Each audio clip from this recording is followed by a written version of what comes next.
Whole sports all plays. Yeah. Whole sports all plays. Whole sports all plays. 365, we making up plays. You talking the game, get you through the days. We're high in the court, the dime in the lane. Variety topics living the same. All presentation, sports information. Hitting the airways, taking the nation. Sport all plays, like working your faces. Grace at the field, so tie the laces. Whole sports all plays.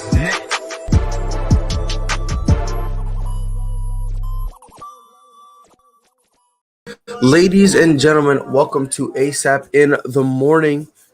Today is April 8th. I'm joined by Robert Scott, aka the dumbest motherfucker from Chicago. How you feeling, Rob? I'm all good. I appreciate the introduction. Of course, From the smartest person from Connecticut. Damn, see, you doing that just shows I know what you meant, bro. I can't even spell the word smart, so I know damn well you're not calling me smart. Get out of here with that foolishness, bro. And joining us is Chris Gonzo Gonzalez. Chris, how you feeling, brother? the real bearded one. What's up, fellas? Feeling good. The Reds got a big win last night on opening night. So I just want to let you know you are my Eric Redbeard. You are my Eric Redbeard. I know your beard's not red and you're not as big as him, but god damn it, you're my Eric Redbeard. I don't care. I would change your name, but I'm too lazy. I'm not even gonna lie. Can I help you? I'm not allowed to call him that. So according to my son, I can't call you that. So I apologize. I won't call you that anymore. Jesus Christ, yo. Yeah, I had a good night last night. We had a good opening night. I got to meet Chance the Rapper. I saw that on Facebook. That was cool. Yeah. I was like, yo, Rob got the hookups, bro. Hey, he's a very cool guy, man. So shout out to him. Gave him my business card. Could lead to some future business in the future. So you never know, baby. You never know, bro. We out here trying to make it, y'all. 100%. Speaking of baseball, let me just do a quick recap of yesterday. Cubs beat the Brewers 5-4. Yes, sir. The Royals. And I'm not a Cubs fan, but go Chicago. So, the Kansas City Royals beat the Cleveland Guardians 3-1. Cardinals they blanked out the Pirates 9-0. The Mets surprisingly beat the Nationals 5-1. I'm not even surprised that they beat them. I'm surprised he's actually scored something more than one run. The Reds, like Chris just said, they beat the Braves 6-3. Not a good looking for the defending World Series champs, but again, it is a long season. The Astros beat the Angels 3-1. Depression is real. And the Arizona Diamondbacks have beaten the San Diego Padres 4-2. Today, the greatest organization to ever grace God's green earth, the Boston Red Sox faces the cesspool, the dog shit, pathetic, worthless franchise that is the New York Yankees. The Chicago White Sox play the Detroit Tigers. The Brewers host the Cubs. The Oakland Athletics, without Matt Olson because they decided to trade him. Did you know the Athletics literally did shit after that? They literally did nothing after that. In the free agency. God bless it didn't make brother. much sense. God bless him, brother. God bless them. My paycheck was more than what they spent in free agency. God bless these guys. The Oakland Athletics host the Philadelphia Phillies. The Orioles look to get absolutely dog mopped by the Tampa Bay Rays. The Dodgers look to break records against the Colorado Rockies. The Mariners are hosting the Minnesota Twins. The Giants are traveling to Miami to play the Marlins. Nationals play the Mets. Rangers host the Blue Jays. Reds again host the Braves. Angels and Astros run it back, and so do the Padres and Diamondbacks. So, America's favorite pastime. Is it full effect? What a time! Hey, shout out to Freddie because I'm on the same page. I'm gonna dedicate watching baseball. I want to learn the sport so I can get in the conversation, man. And I'm gonna tell you this right now. I'm gonna tell you what I told Freddie. You got plenty of dudes here who know baseball. So I hear. Yeah, bro. So if you have any questions, you can always feel free to come to one of us. No question is too dumb. No question is too dumb. You know what I mean? You guys are learning, being able to, because I'm gonna tell you this right now. Being able to break down baseball sometimes can be a little tricky. It really can be because it's hard. Rob, you could fail 7 out of 10 times and make the Hall of Fame. That's how hard baseball is. Let that sink in. Let that sink in. But it is I feel like that sport is more of a skilled sport. Like you're not just gonna wake up in the morning and say, I want to be a baseball. It's a game of failure. Basically. Yeah. And again, you can literally be like, you could literally be yoked up to the gills. You can have all the power in the world. If you can't make contact, it doesn't mean shit. If you don't believe me, go ask Chris Davis when he went through his whole thing where the dude was like batting like what 0.09.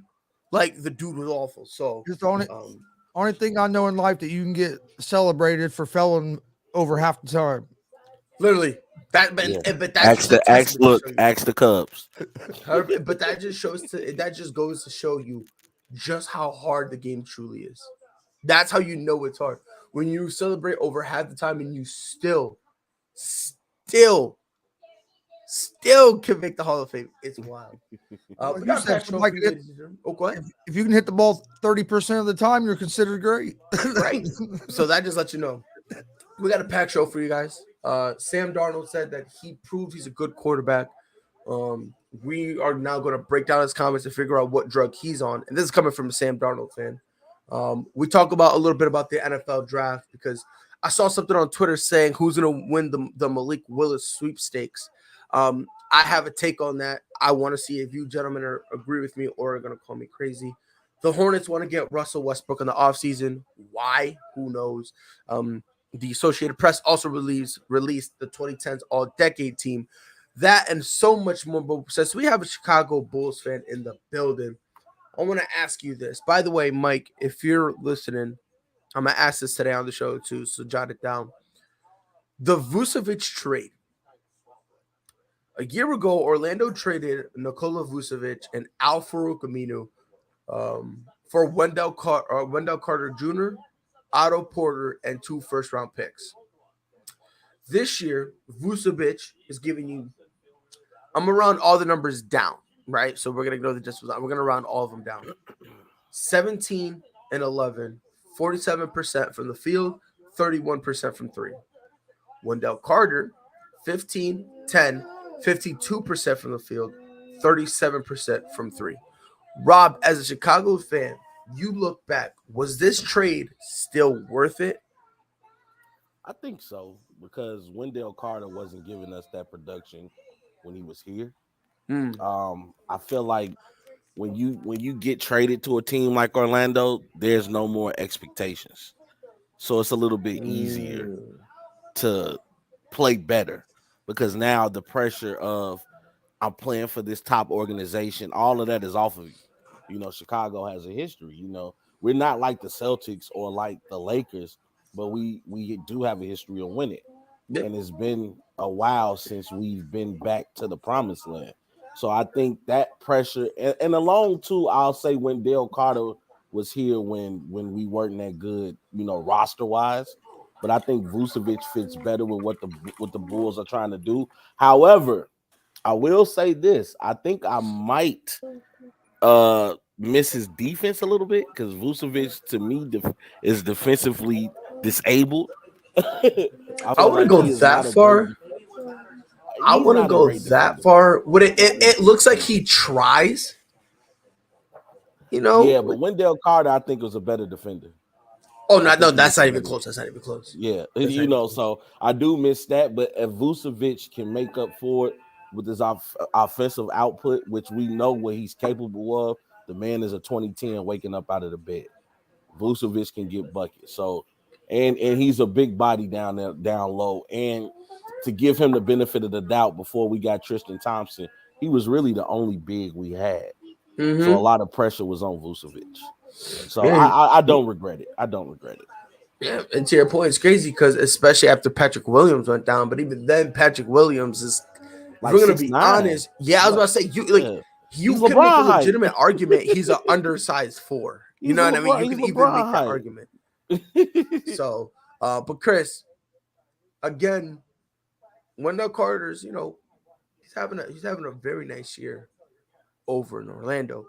I want to ask you a different take on this. And then obviously, Rob, I'm going to let you rebuttal. Yeah. Do you think Wendell Carter, because right now, 15, 10, 52 from the field, 32 from 3. Do you think he could have actually done that production perhaps this year in Chicago?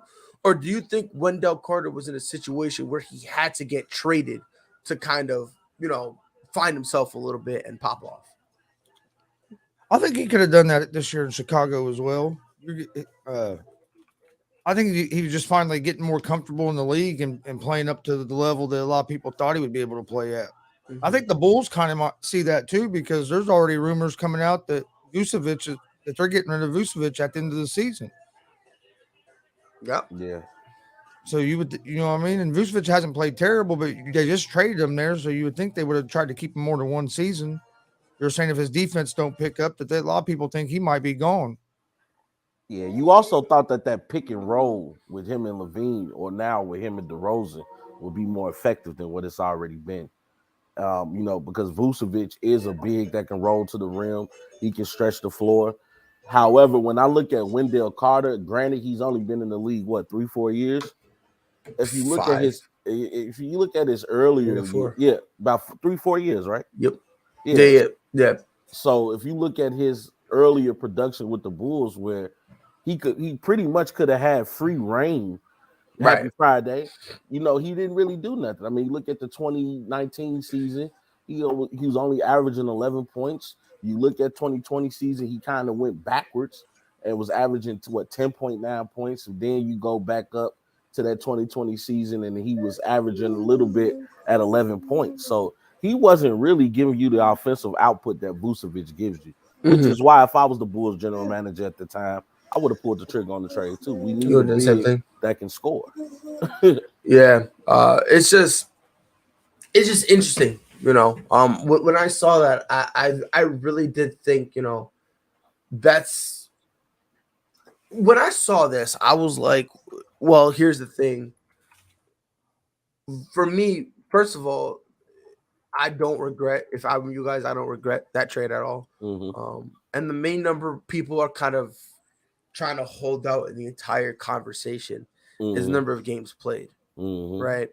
Wendell Carter, I believe right now he's injured, and he only played 62 games this year. Yeah. Vooch played 72, and he can still play a couple more. Yeah. You know what I mean? Yeah, look at that. What's that? The 2020 season, he only gave you what? No, he played a total of 54 games. So he's always been kind of right. Yeah, because his rookie year, 44. Then his sophomore year, 43. Then the 2020-2021 season, 54. And then if you go to the 2020-20, oh yeah, that was a total. Yeah, but then again, like he's played 32 with Chicago, and then 22 with Orlando, right? So even then, both tenures like he was healthy, and obviously this year 62, which obviously it's the most he's played. So you're kind of heading in the right direction, but not to mention if you look at that plus minus, I mean both of them are in the negative this year. But Wendell Carter is negative 2.2, Vucevic is only negative 0.4. Right. So you can tell right there who's giving you more production. So the whole Wendell Carter argument, people just always looking for something to nitpick with. Should the Bulls have kept Wendell Carter? If you really look at what the Bulls' plan was, it was to get a big to score, because I'm pretty sure they already had plans to draft somebody defensively from that draft, which you got Patrick Williams. Unfortunately, he just hasn't been healthy as well. So, but they tried to come up with a remedy for that, saying, okay, if we're going to lose what Wendell gives us defensively, we'll get Vucevic, bring in a Patrick Williams to offset that, and then rely on Vucevic scoring, especially because they got a three-headed monster in him, DeRozan, and Levine, and you're banking on if one guy is off, we'll have at least two guys on. Not to mention, Wendell Carter wasn't really much of a floor stretcher until this year. You look at Vucevic, he's been proving he can knock down that three ball consistently. And that's what today's league is going. They want a big that can shoot. Sam, the man with the golden voice. What's up, brothers?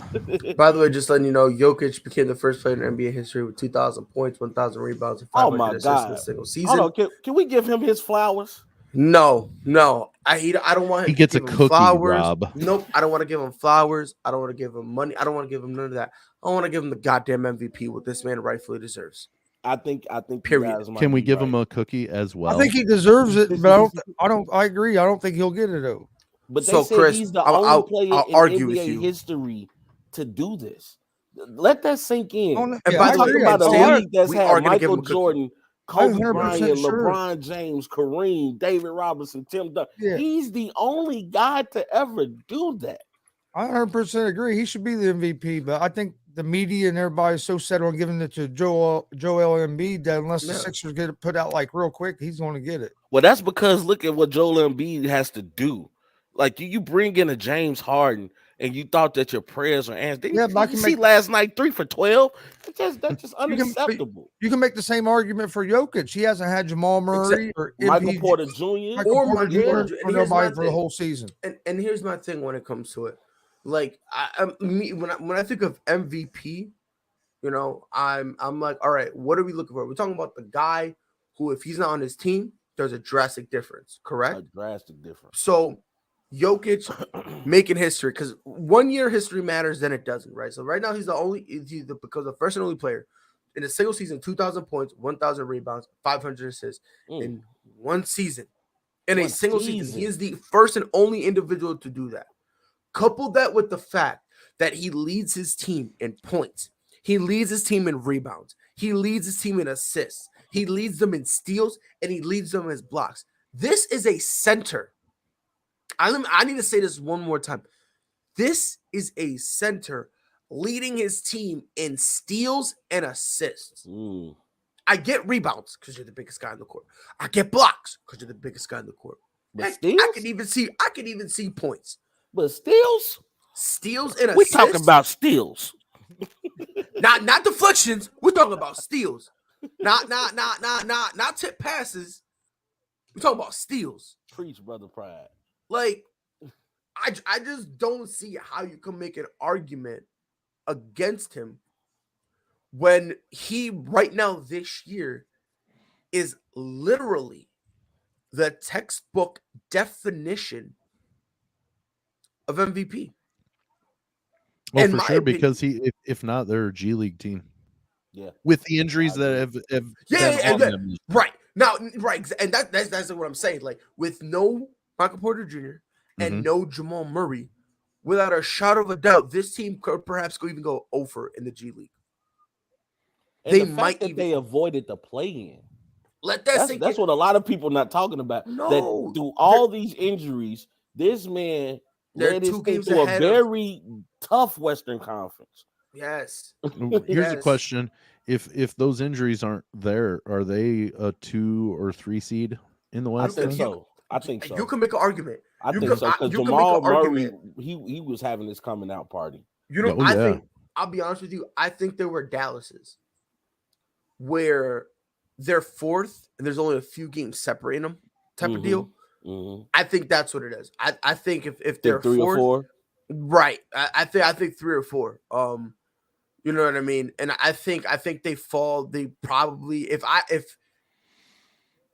I say they're 3, I say Golden State is 4, and I say Grizzlies probably stay 2, and they're 2 by like a game or 2. Or one of those where like it's the last game of the season that determines Type of thing. them Yeah, as where the it was a 2 couple seed. years ago when Kawhi was back with San Antonio, and like everyone still had to play the last game of the season because still like, fighting for position. exactly, because even though the players in the playoffs were, you know, even though the teams were already settled, they were still like, if you lose like one loss, I forgot who was the second seed, but one loss could have brought the second seed literally down So like to the 5th 7th. seed. You Yeah, know, to yeah, I like the remember. 7th. Yeah, I remember Or that. yourself. I remember that. It was that. like that. Just losing that one game brought them, and like If when the dust was certain settled- teams went certain Yeah, ways, like it was- 2 could have ended up at 7. Yeah, because I remember like if they just lost, they dropped to the 5th, and then like if the people under them won, they would have dropped to the bro. It was just insane, and I think the top seeds would have ended up that same way. I really do. And With then a you healthy have to- Jamal Murray and MG, Michael Porter Jr., MPJ. God, words are hard. Hey, but you look Don't at do drugs, also, kids. I know they were playing a Memphis team last night without Ja Morant, but I look at just his domination over a guy like Steven Adams. We know how strong the Aussie is. And the fact that Jokic was down there just getting what he want. He got what he want when he wanted. I mean, the way that he looks for it. I love the way Shaq described it, saying, yeah, you know, his teammates are going to play harder because they know they're going to get the ball when they make that cut, when they show and flash at the three-point line. So when he gets the ball in the post, he's looking. Before he even makes a move, he's looking. He's a true definition of a floor general because he knows I can get whatever I want at any time. You know, I make my team better. You know, when you leading and assist, you're making your team better, man. And Jokic, man, I just had to, take my hat off to him, stand up, clap from the crib. Like, man, that's amazing, bro. That's amazing. And it's crazy because were your curtains open and people making fun of you because you were just standing there clapping? Hey, I'm the type of guy that'll be screaming with the crowd. This is awesome. 100%. I screamed that at home. I'm not even gonna lie to you. I screamed that at home. 110%. But again, like Jokic is doing all this stuff literally by himself. He is. And it's impressive, you know what I mean? Because let's be fair, there are 4 guys in uniform out there with him. Right, we do it right. Goodness, he's doing it by himself. He's doing it by himself. I'm not gonna give any credit to. Let's pull up the roster. Aaron Gordon, go slip on the ice. You listen. You know what this lineup reminds me of, man? Remember when LeBron James in the Eastern Conference Finals when he was averaging like 30 against Boston, and then his second best player averaging like 15? That's what it is here. Jokic is giving me 27, and guess who's the next leading scorer is? 15. Hey, you know what though, Pride? If James plays in the next 2 games, he could still win the scoring title this year. I don't think he's going to. I'm just matter of fact. Matter of fact, you know what? If I'm LeBron, you know what I do? I play 40 minutes each game. I'm pissing all you Lakers fans off. I'm pissing you. Yeah, I said, Kobe would never. Game. You want to say that? Go ahead. When I read, he said he expected to be back for their next game. Good. Matter of fact, good. He should play. Good. I mean, if I'm LeBron at this point, it's more of a pride thing. No pun intended. And if he does play, you're gonna get a lot of these people. You're gonna get a lot of people coming out saying that he quit on his team because he didn't play when it mattered, and he comes out and plays now. He's screwed either way. Let's be honest. I don't think he really cares. I was watching a debate between Skip Bayless and Shannon Sharp when KD admitted that he was tired during the Game 7 against the Bucks last year in the playoffs, and Shannon Sharp was right to call Skip out. If that was LeBron, they came out and said, "Man, I'm slaughtering tired. him. I'm tired." Oh, he would have got slaughtered. 100%. So LeBron is damned if he do, damned if he don't. Exactly. And by the way, with KD saying he's tired, I'm in the minority because I've seen a lot of people killing him for that. I don't kill him for that because the guy was playing. He played all 53 minutes. He literally played every single minute. So it's like, look, bro, you're not Superman. You know what I mean? If you're playing every minute, let's be honest, after about the 25th, 30th minute, you're naturally gonna get tired. That's just common sense. You know what I mean? Like that's just how it didn't naturally end in regulation. Went to overtime. Exactly. That's what I'm saying. That's what I'm saying. But like I said, usually when you get to that 30th minute, you can go, all right, look, I'm almost there, whatever. But again, we had to go into overtime, and he was still playing. You know what I mean? But again, like, yeah, I mean, and listen, it's true. LeBron really is damned if he does, damned if he doesn't. Because if he goes and plays, you quit. See, this is what we were talking about. Because if you should have went out there injured, all that stuff. And then if he doesn't play, he's still a quitter. Oh, yeah. So it's like, look, like if I'm LeBron, I don't care what anyone says. I don't care if you're upset with me. I don't. As a matter of fact, as my walkout with my walkout music, if I'm flipping the fans off, I'm gonna be immature as possible, bro. I don't think he's gonna do that. Is he done? No. LeBron won't. But I'm saying what I would do. No. I'm saying, is he done in LA? I think so. Petty. I think he is. I think he's done in LA. No, he's got 1 more year or 2 more years. And did he don't have an option or anything like that? No. Well, Matter of fact, hold on. He Let could me always fact check request myself. a trade. Because watch, as soon as they won't trade him. They won't trade him. Is this his 4th year in LA? Because he did only sign a 4-year. No. But he signed an extension. Oh, did he? I didn't remember. Yeah. Yeah, he did it a couple years ago. Oh yeah. But he might have an he's an opt-out in there. unrestricted free agent in 2023. Yep. So he's got 1 more year on his contract. Yeah. Yep. So next year is his final year. Yeah, next year is his final year, and then after that, he's out. Now, does he request a trade? No. You think he's okay with putting up with all of that? Yeah, because he's gonna have Westbrook for another year. Let's be Unless honest. they can somehow trade him. Unless they're gonna give Westbrook $47 million. They'll cut him and try to space out his cap hit through 3 years. That's what I would do. Goodness gracious. 3 years of having Westbrook on the books, a cap hit against him on their books. That's an albatross is what that is. But guys, Russell, how quickly we forget. Russell Westbrook was an all-star. When? Like what, years ago, right? Almost years ago now. Yeah, when you have to think that far back. Yeah, he was not MVP. an all-star now. But no, he was an MVP. What, 2015? Okay, 4 years ago. he made the finals. He made the finals one time. 12 years ago. I know he probably hasn't. I don't remember how long he's been in the league, but like I always say, don't give me that. I've always said this about Westbrook. Westbrook he never evolved his game. His game was always predicated on athleticism. And he was a shoot first. He's a shoot first person. He's not necessarily a team win. No, not at all. He's always been about individual stats. He's a stat pattern for sure. Because if you think about it, the year that he averaged a triple-double, his team was good, but it wasn't great. It could have been a heck of a lot better if he would have given some of his points up for more assists. Maybe. Yeah. I mean, if you're going to be a shoot first guy, you would think I would learn to shoot first, right? Mm-hmm. And that's the thing is I don't recall. I don't have his stats in front of me, but I don't recall him ever being just like an all-around fantastic high percentage shooter either. No. He always had to shoot 25 times to get 35 points. He used to be good at the mid-range a little bit, shooting off the glass and everything, and he was great at getting to the rim. But again, if you look at the situation KD is going through right now with Kyrie, same thing that happened with Westbrook. It was like, dude, like you have a 7-foot monster on your team that can score from anywhere on the court. And he can. Why are you shooting more shots than Kevin Durant? Like, if I was a coach, I would have said, dude, stop shooting, bro. Because anybody that says Westbrook's a better player than Durant is one of those that you kind of like, I don't know if why don't you go away? I don't want you even near me right now.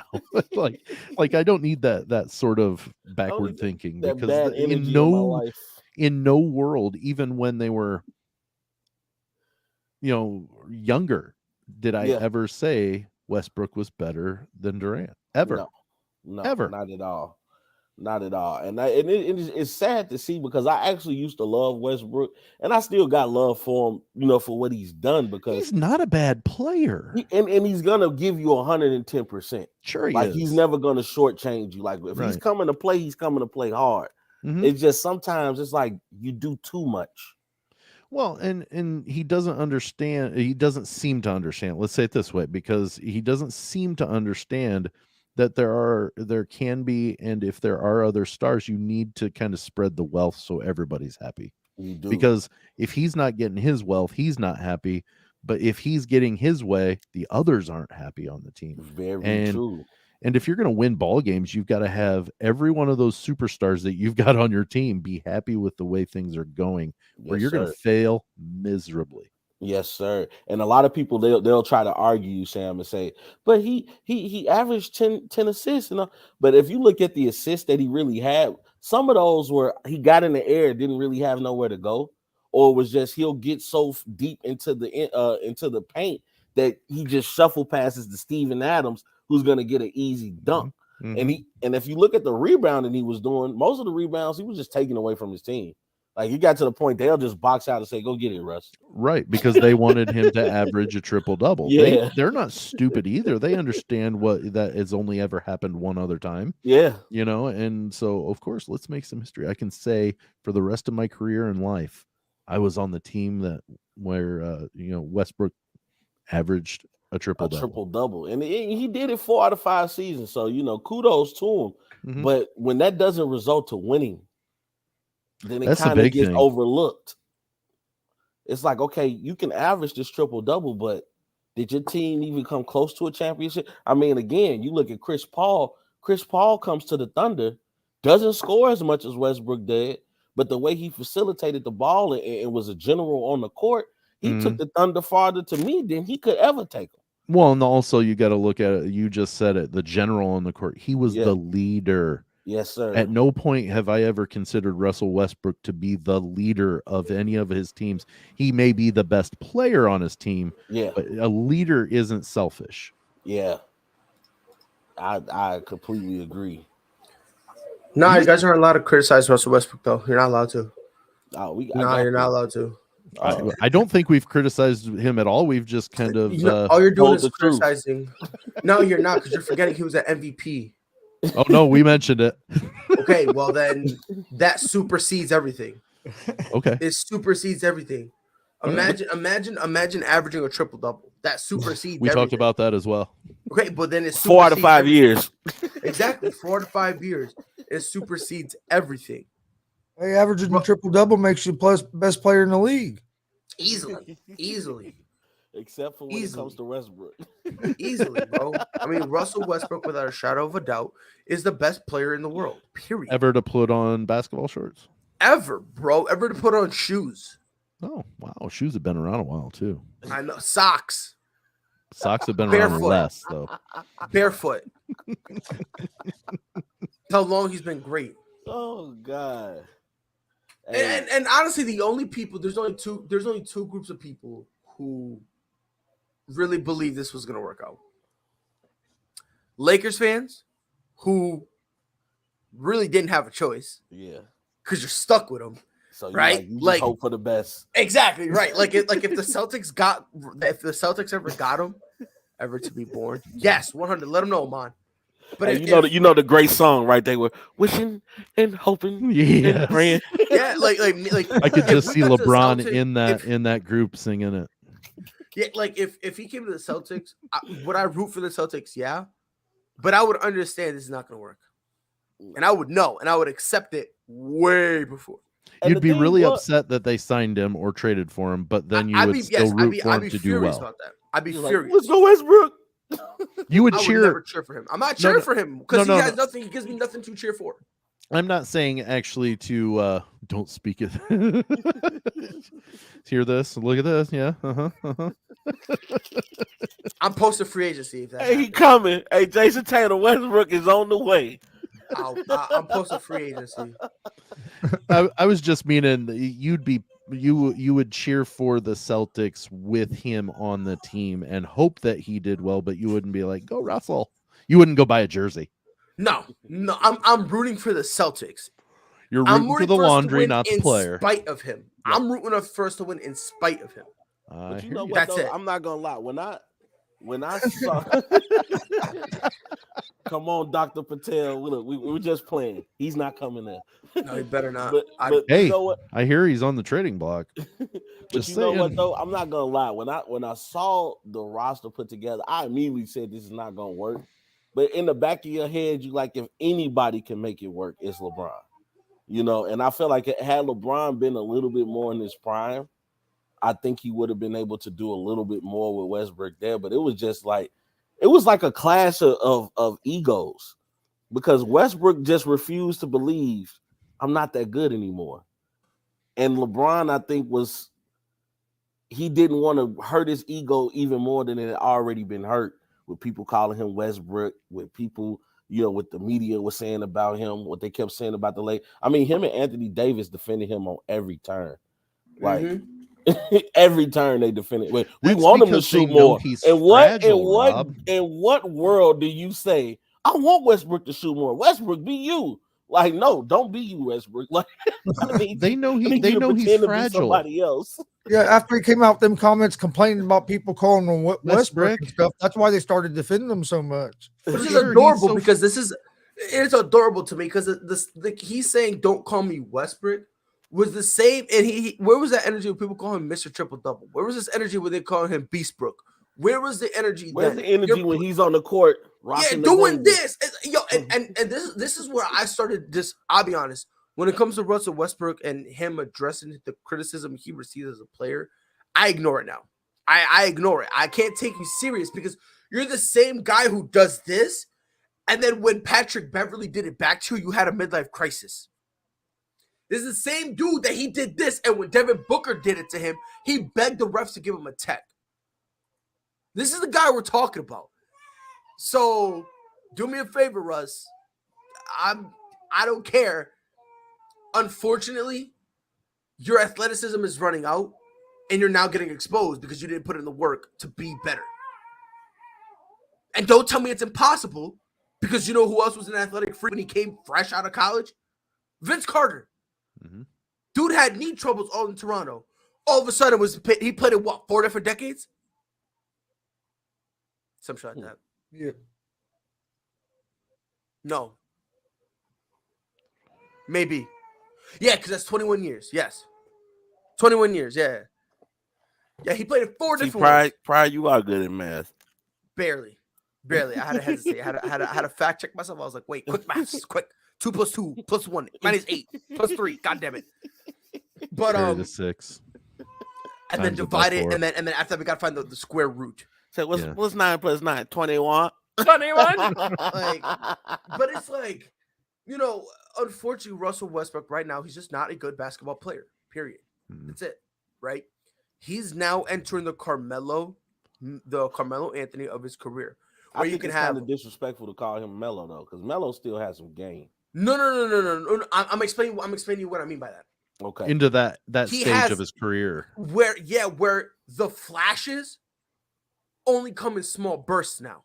Yeah. Okay. I get Now him I looking get it. great and him looking phenomenal are in bursts now. Yeah. It's Like not the same. he'll surprise you and catch you under the rim with one. You know, Right, and you right. get a Or glimpse he'll- of man. or he'll Westbrook, 'cause sometimes he used to have- be super athletic, bro. He's getting Right, to a part or- of his career where he's going to have to get comfortable coming off the bench because he's not going to be a start. He's not going to be a starter very much longer. Yeah. I don't think. You know what I think? I think especially point And- guards, they should talk to somebody like a Jason Kidd. Like if you look at Jason Kidd, Nope, the way that he nope, evolved can't do his game, Nope, you can't do that. And what's Think hurt about Russell Rob. as well He is wouldn't even talk to Magic. as he loses his athleticism, he's not going to be able to drive around people, and he can't shoot. So it's not like he's going to get better because now he's going to have to as he gets older, he's going to be forced to be more of a shooter than being able to get to the rim. Yeah, and this is what I mean by that. Like, there's gonna be a crossroads where, remember, Melo was out the league and was on the verge of contemplating retirement. He was on a boat somewhere, wasn't Yeah, bro. Like it was the banana boat. Like, he? Yeah, right. but this is something we also need to remember. People act like the Portland Trailblazers just all of a sudden called him. No. They suffered injury after injury after injury to the point that they had no choice but to reach out for him. Yeah, I think Dame went into the front office and said, "Look, you got a former All-Star, not even in the league. Get me some help, damn it. Get me some help." Well, and as talking about Russ, that talent being there, but not willing to listen to somebody like Magic or Jason Kidd that was just suggested. It reminds me, having coached baseball for as long as I have, it's that talented, super talented kid that won't take any instruction because he's already good. Right. And not willing to put work in to adjust to things. And that's exactly what Russell Westbrook is. Yeah. He's got all that talent and it's dwindling because he's getting older, but he's so much talent, but he's too blind to see that if he adjusted something, he could have rings. Yeah. Not just rings. Yeah. Yeah, I mean, even the great Kobe Bryant reached out to Michael Jordan, reached out to Hakeem Olajuwon. Hey, man, I love the way your footwork was in the paint. Can you teach me your move of how, because you realize I'm not going to be just jumping over people's heads for the rest of my career. It's going to come a time when Father Time catches up. Yeah, Father Time is undefeated. I talked to a guy that was on the staff with Jerry Sloan in Utah a while back, and he said that when LA came to Utah, Kobe Bryant would be on the practice floor for 4 hours working on just the elbow rip through on a pick and roll. Yeah. That shows his commitment to his game and fine tuning it to the point where it comes as second nature to him. And there's no way I would see Russell Westbrook. I couldn't conceive in my head Russell Westbrook doing that for 4 hours on that. It's not shooting. Yeah. He literally was working on just rip through with the elbow. I mean, he could have really just been in the gym just practicing free throws because he's never been a great free throw shooter. It's just certain things that players do to get better. And the reason that's why I say players like Jason Kidd. When Jason Kidd first got in the league, he wasn't known as a great shooter. He's always had the ability to pass. But as he got older, he became an asset to the Dallas Mavericks because of the way he can stretch the floor. It just takes time to evolve your game, and you have to go practice. I mean, what we're doing right now is practicing. We're trying to evolve our game as analysts, as sportscasters. I mean, you have to put the time in. Yeah, but it's not even. Here's the false narrative we're trying to make with Russell Westbrook. We're trying to pretend that, like, for some unknown reason, we're trying to pretend that all of a sudden now he would even give the thought. Back in his prime, he wouldn't. He was delusional enough to think he was better than KD. Okay, that type of delusion. Once you have that type of delusion, we should have seen the writing on the wall. We should have known where his career was gonna go. Yeah. We should have known that he's just gonna be another one of those guys who his career is gonna end horribly because he just doesn't want to adjust. We should have seen it coming from a mile away. Because the instant you tell me that Russell Westbrook in any manner of his career, any manner, is better than KD, what are we doing here?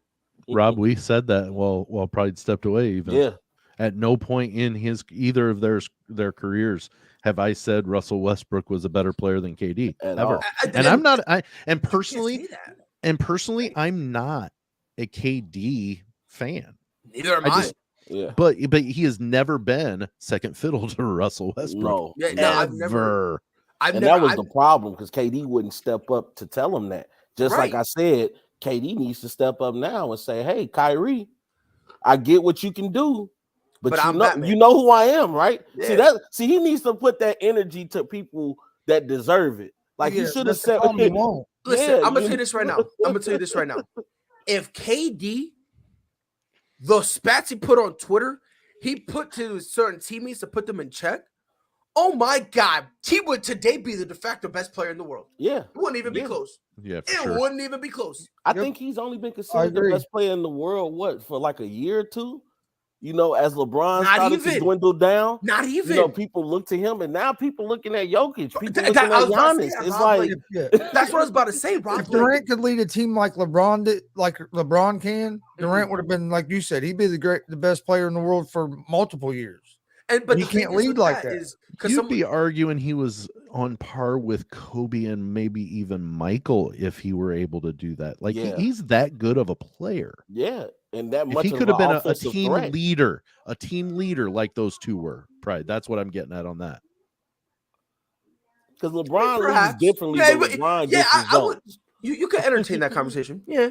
I'm not saying that it would be definite, but you're saying at the bare minimum you could have that conversation. You could make a conversation with it. Yeah. I wouldn't be mad about that. But again, it just comes down to, like, I don't know what it is, but KD just doesn't. He doesn't want to hurt his friends' feelings. You know what it comes across as? You know what it kind of comes across as? He doesn't want to hurt people's feelings who he has to see the next day. Yeah. That's what it comes across as. Yeah. To me, he avoids confrontation. Yeah. Yeah, except if it's on Twitter. Yeah. Fucking. Oh no, he got heavy Twitter fingers. Yo, what? Yo, he needs Two or to three counts. Yo, back then he needed a new phone every other week. Yo, he was punching holes through his freaking I phone. mean, I won't lie. When he just told Skip Bayless, you know what? I don't like you. I just fell out like, damn. And the crazy part about it is, and bro, Skip is the one who defends the man. Yeah, 100%. That's how you know he's like. I say Skip is about your only fan, bro. By the way, real quick, M didn't have to learn anything. He was born with talent. No, he was not. Good bro. Lord. He got cut from his sophomore team in high school. He had to stay in the college ass for whoopings 3 years. that he got previous year before he started to win. Yeah, he had to stay in college for 3 years. And everything MJ got, he worked for, bro. Yeah, he worked. Worked his way to get to where he got. Yeah, and if he was that much of a can't miss, now don't get me wrong, the Blazers missed with pick and buoy, but this kind of goes on the topic between that Ron was bringing up yesterday is the Blazers didn't need Michael Jordan's position. Now they had Clyde the Glide. They had Clyde, and if you want to argue about you take the best player available, I still contend that it's one of those that if you have a need, the Blazers needed a center or a power forward like Sam Bowie. Yeah. So it fit their roster. Yeah, in the grand scheme of things, they passed on arguably the greatest basketball player ever to put on shorts and sneakers. Yeah. But you know what? At the time, they weren't looking at that. And played in the 90s. And if Michael Jordan was that much of a can't miss, I even put that in my argument yesterday as well, is if he is an all-time great can't miss, it. You take him even if you have him in a position player. Yeah. Right. But I don't even I think with the way he played in Dean Smith's system, you didn't see that Jordan that we saw in the NBA coming out of college. People thought he was going to be good, but nobody thought he was going to turn into what he did. Like the expectations they had nobody really expected him until 3 years in.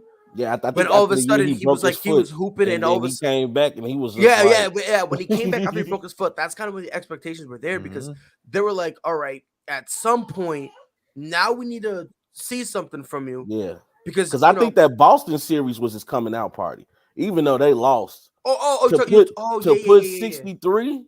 Yeah, to make even the great Larry Bird look at you and said, "Damn it!" And gave you a compliment. Yeah, you could argument that was his coming out party. If you post, I think you posted the one from Amon that said MJ's the GOAT because of how he evolved. Yes, that's exactly. He took his lumps against Boston, then he progressed and took his lumps off of Detroit, and then he progressed and ran the league for however many years he wanted to. 6 years. Well, I'm saying he wanted to because 3 we had to take a break because the game was so hard and he come back. If he didn't take those 2 years off in the middle it would have been 8 years straight. I don't know about that one. I don't know, man. Those 2 middle years that the Rockets won, it would have been. I don't think the Rockets would have beat him. First of all, but here's the thing, bro. When you have a thing that long, like a dynasty that it's long, hard to keep it. I don't disagree at all. And not only is it the injuries, but let's be honest, somebody's gonna rub somebody else the wrong way. Right. Well, and you know what I mean. So that hiatus may be rejuvenated. I think at that time, Scottie Pippen started to think he was up on par with Jordan, which is what I'm saying. Like, when Jordan left, he kind of looked like, damn, I see what Jordan does now. Like, it got to the point where he was calling Mike back, like, come back. Well, come back. I mean, it's not like he almost. But anyway, he almost took him to the finals. I'm not saying that. I'm not saying that he was top 5 in MVP, but I guess that doesn't mean anything at all whatsoever. I'm just saying this. This is all I'm saying. I'm not taking nothing away from Scottie Pippen. To sit, you just did. You just he's did. A top 50 I'm just gonna say this. Let's not act like we didn't see him put the Jordan shoe in the air and say, "Come on back." I'm just gonna say this. After the organization asked them. But listen, here's my thing. All I'm saying is this, and after that, y'all could do whatever. Right, you was one of them kids when you was younger. You got popped in the mouth, didn't you? You got a smart ass mouth. No, I didn't get popped in my mouth. I used to get beat though. I used to get beat like a mug. See, he got a rebuttal for everything. He's like, the organization asked him to. My mom. Every time my mom would yell at me, she would always put shoes on. Always, because she knew I was gonna say something and I was gonna try to jet. She knew She because was I would on your always say something ass. smart. She'd be like, "Oh, she's like, did I tell you to do the dishes?" And I'll be as smart as like, "Yeah, I did the dishes. That's why I left the spoons." And then I would run because I didn't want to get hit. And then she would Yeah. just try to grab me, and then I would hide because the thing is where I used to live, I had like a little closet thing, right? And she couldn't fit in there because it was like a little side thing. So I'd hide in there, bro, and I'm just chilling, like, I can't touch me. And it's crazy too because she would wait for me. Hey, and I know we She say would- Tom Brady is the GOAT, but I feel like my mom was the greatest quarterback I've ever seen. Because 100%. whatever was in her hand is what She got could thrown at throw- my head. brother. Oh my She God. could throw missiles, huh? I'm telling you, boy. I What? turned around. I'm like, Lord Jesus. On the move too, bro. On the move. On the She move. could lead you from 40 yards away. Easily, bro.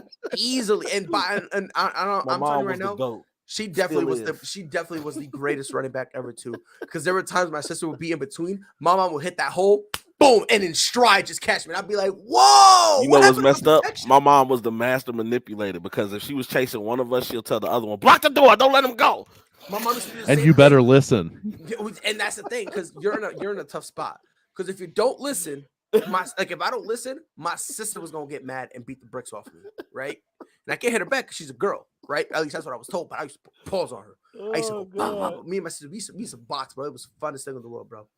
But either I knew I had to fight my sister, or my mom would beat the bricks off me. So I really had to determine my energy level, and I had to find out how much energy I had in a split second. Because if I had enough energy, I'll take my swings with my sister.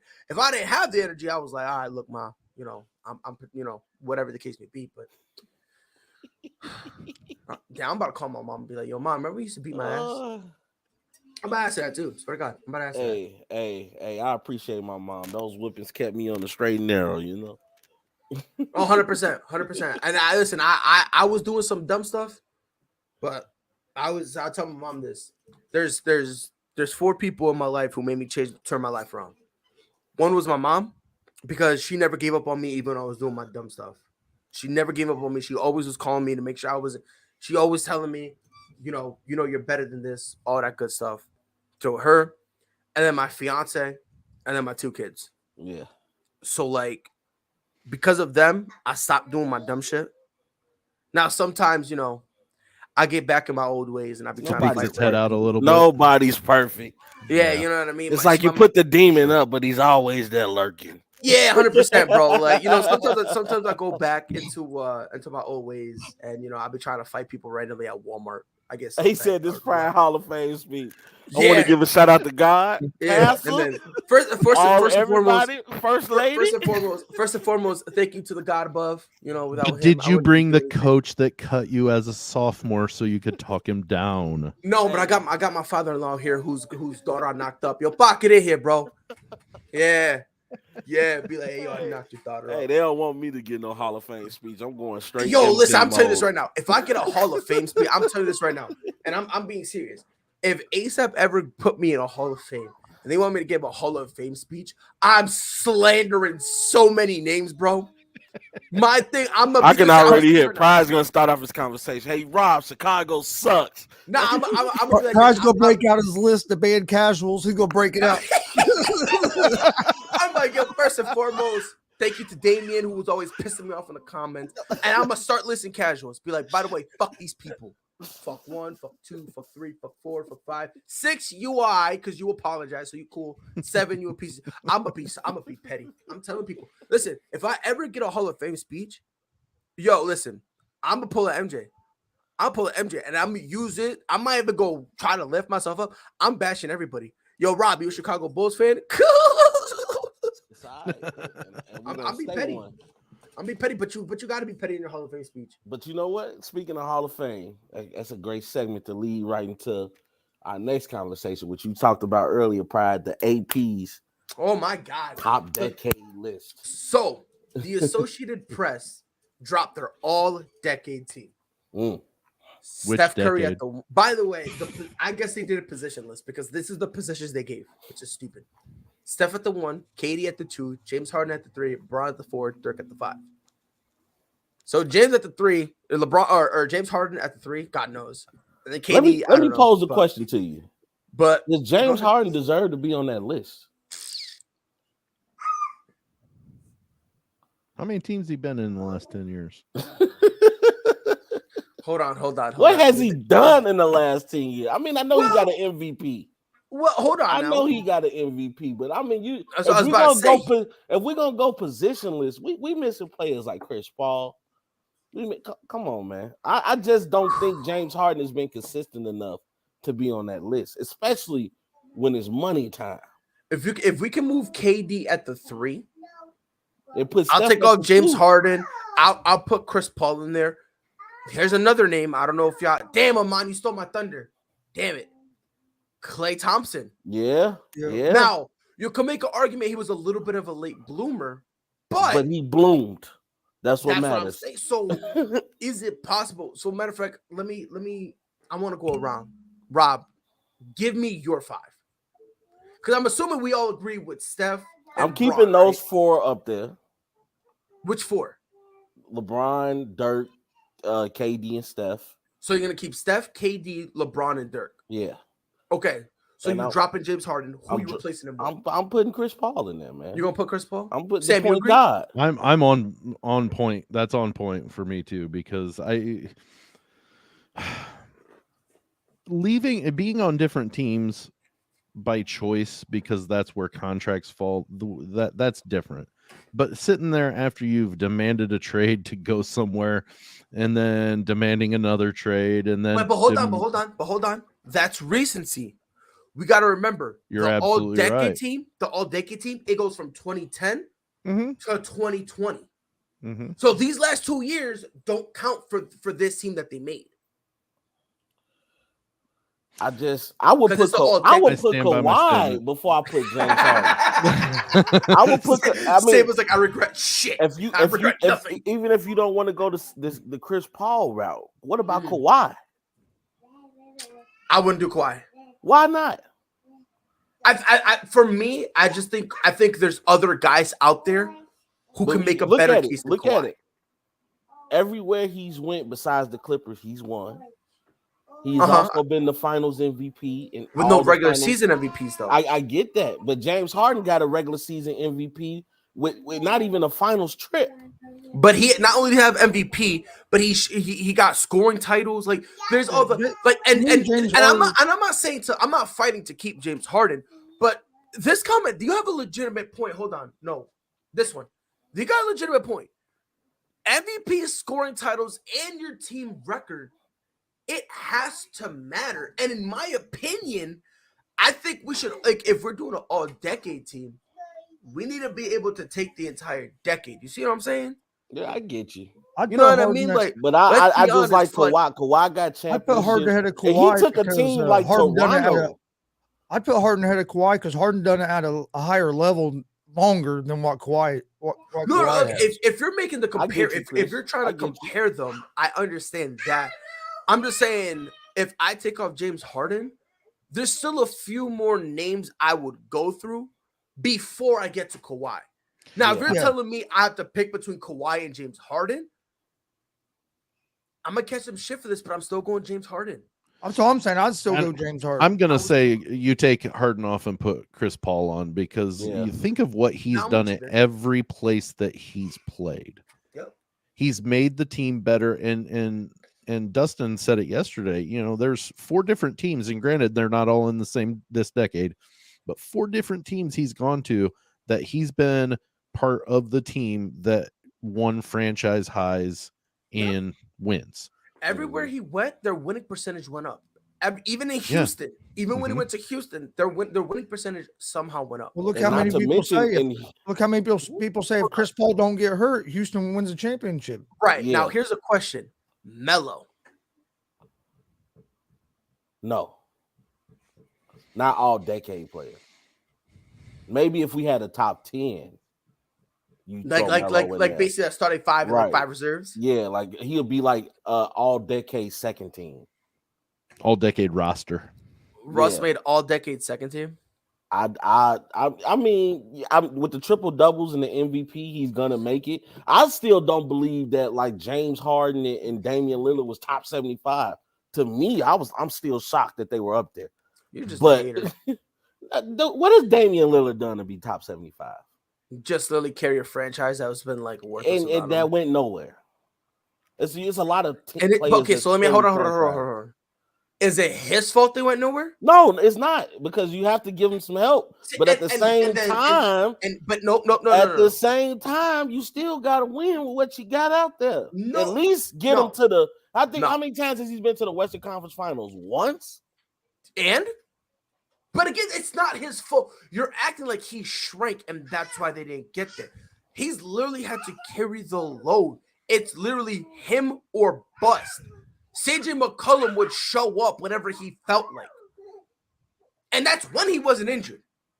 Same thing with Nurkic. When they got Nurkic, he was supposed to be part of the big three, and the dude can't even be on the court for 3 quarters. Either can't stay healthy or couldn't stay off foul trouble. That's what I'm saying. So I'm not, and again, the same people who say you need to be able to win with what you got or whatever are the same people who, when he tries to go get better, when a player tries to go get better, kill him for it. I'm not crucifying him. So, if Dame Lillard came out right now and say, I want to trade, I'm gonna applaud the man because he deserves it. When you put in your times with a franchise, then you deserve it. All decade third team, Aldridge. They put Kobe in it? I guess by default. They put Giannis. Yeah, they just put anybody. Giannis will probably be next decade. That's what I say. He doesn't deserve this decade. now this decade from what, 2020 to 2021 to 2030? Probably. Technically, it'd be 21 to 30. We got someone defending Harden in the comments, and they're defending him hard. Harden had the 3rd most points and 6th most assists in the decade, 4th in steals too, and played the 2nd most games. I mean, look, I get what you're saying, Rob, that you want other people, but let's be honest. Those things kind of matter too.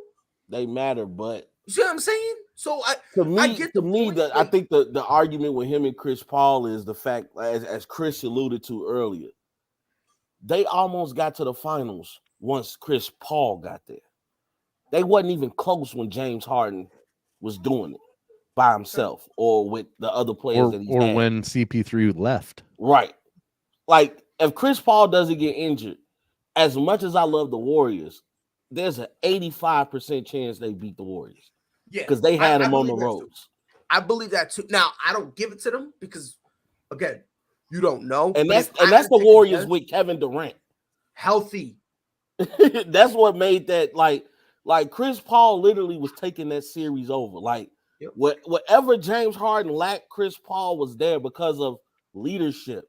And I think that's a quality that gets overlooked. You can have all the numbers, all the stats. I saw somebody put in the comments earlier in the messenger that we have, they don't like stats. And I'm one of those people too, because stats can be manipulated to make somebody sound good. Hence the triple-double season? They can. If you look at Russell Westbrook, if you didn't watch Basketball Pride and you saw Russell Westbrook numbers, you would think that man was the GOAT. No, I wouldn't. If you didn't watch basketball, you speaking now from a basketball mind. No. Because here's the thing. Here's the thing. What you're doing, and I hate when people do this. You guys cherry pick stats to try to say stats are unfair. Because that's what you try to do. If you look at all the stats, some people only look at stats. What I'm saying is, I don't like people that only look at stats. You have to look at quality of the game. You have to look at leadership ability. It's some things that doesn't have a stat. Hold on. Tell me. We're talking about non-Sun, and you're right. We are talking about not what Chris Paul has done with the Phoenix Suns. I'm not talking about. I'm talking about what he did with the Thunder. Look at what he did with Houston. Look at what he did with New Orleans. Look at what he did with the Clippers. I'm not even talking about New Orleans either. Look at what he did with the Clippers. I was about to say I'm talking with the Clippers too. Where people want to say, oh, man, he choked with the Clippers. Let's be honest. More times than not, it was injuries. We need to keep that in context. Yes. We need to be fair That's been Chris Paul's biggest kryptonite is the injury bug. If we're going to be honest, what Chris Paul's legacy could be if it wasn't for all the injuries. Yes. Oh, he would have won the championship by now. He might have 2 or 3 titles if it wouldn't been for all the injuries he's had. Because if they beat Golden State that year, they beat Golden State that year, they're going to win the finals. Against Cleveland, you think so? They're going to win the finals. I think you can make that argument. But again, I'm not talking about Phoenix Suns Chris Paul. That's not what I'm talking about. No. I'm not talking about that. I'm talking about before that. You know what I mean? And again, in the decade, there's been one man, only one man the entire decade who has been a top 2 point guard in the league the entire decade. And that's Chris Paul. At one point, he was the best. And then when Steph Curry came, people moved him to 2.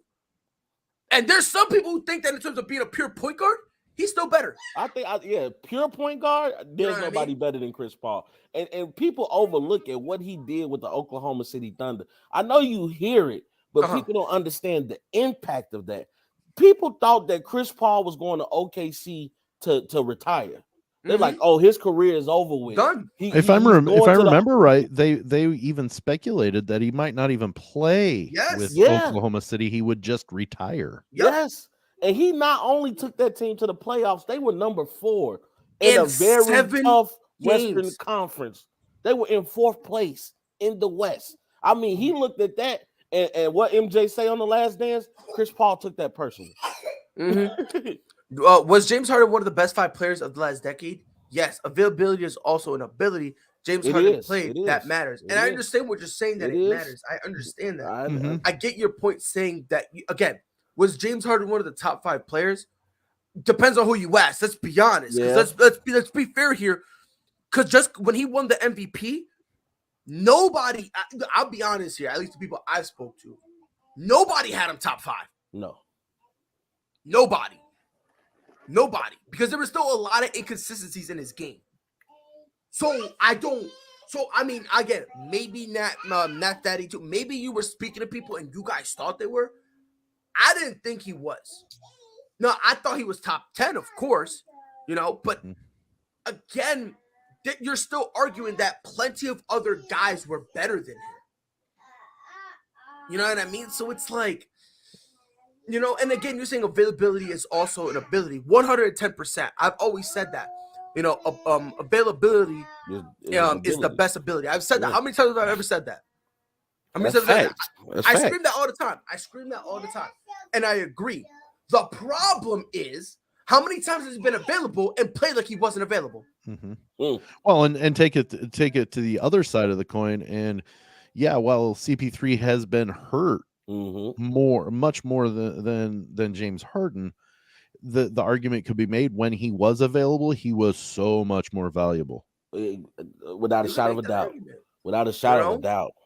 Yeah, and again, and by the way, that's that, because I know one of the comments you're gonna sit there and say, we're looking at it because of what's happening now. No. I've been saying this for a while.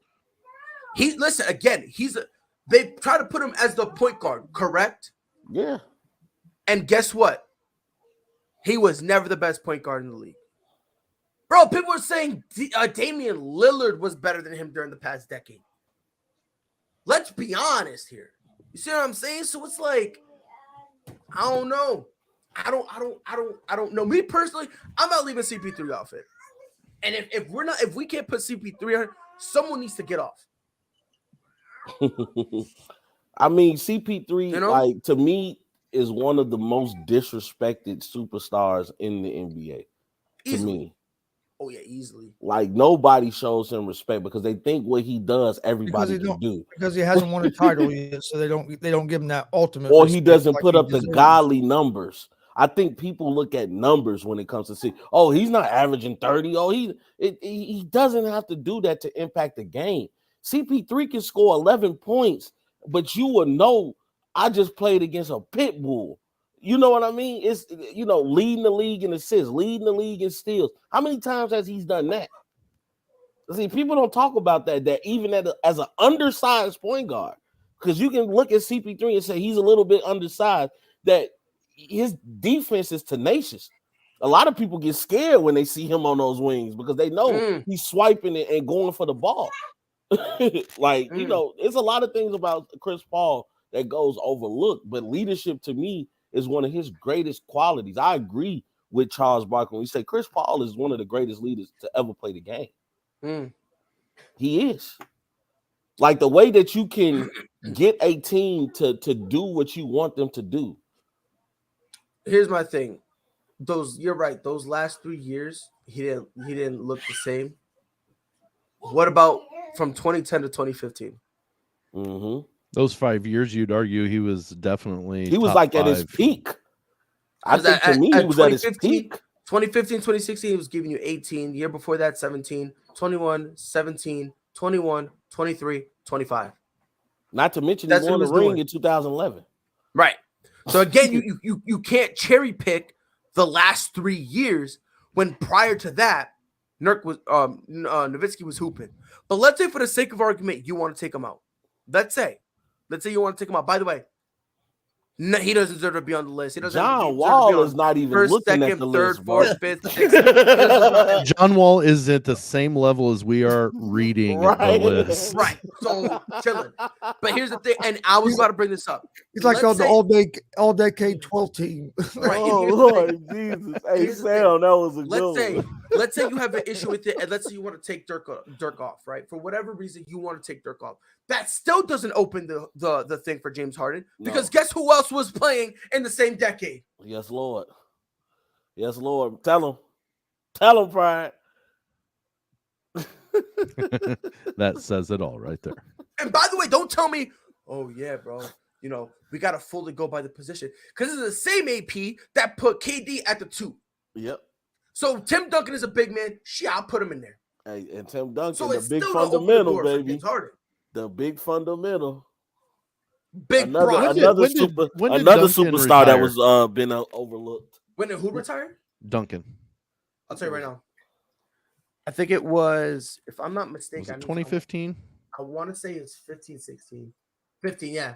Same time. Yeah. Okay, right so after they won that ring, because they won and he wasn't an integral part of that last ring.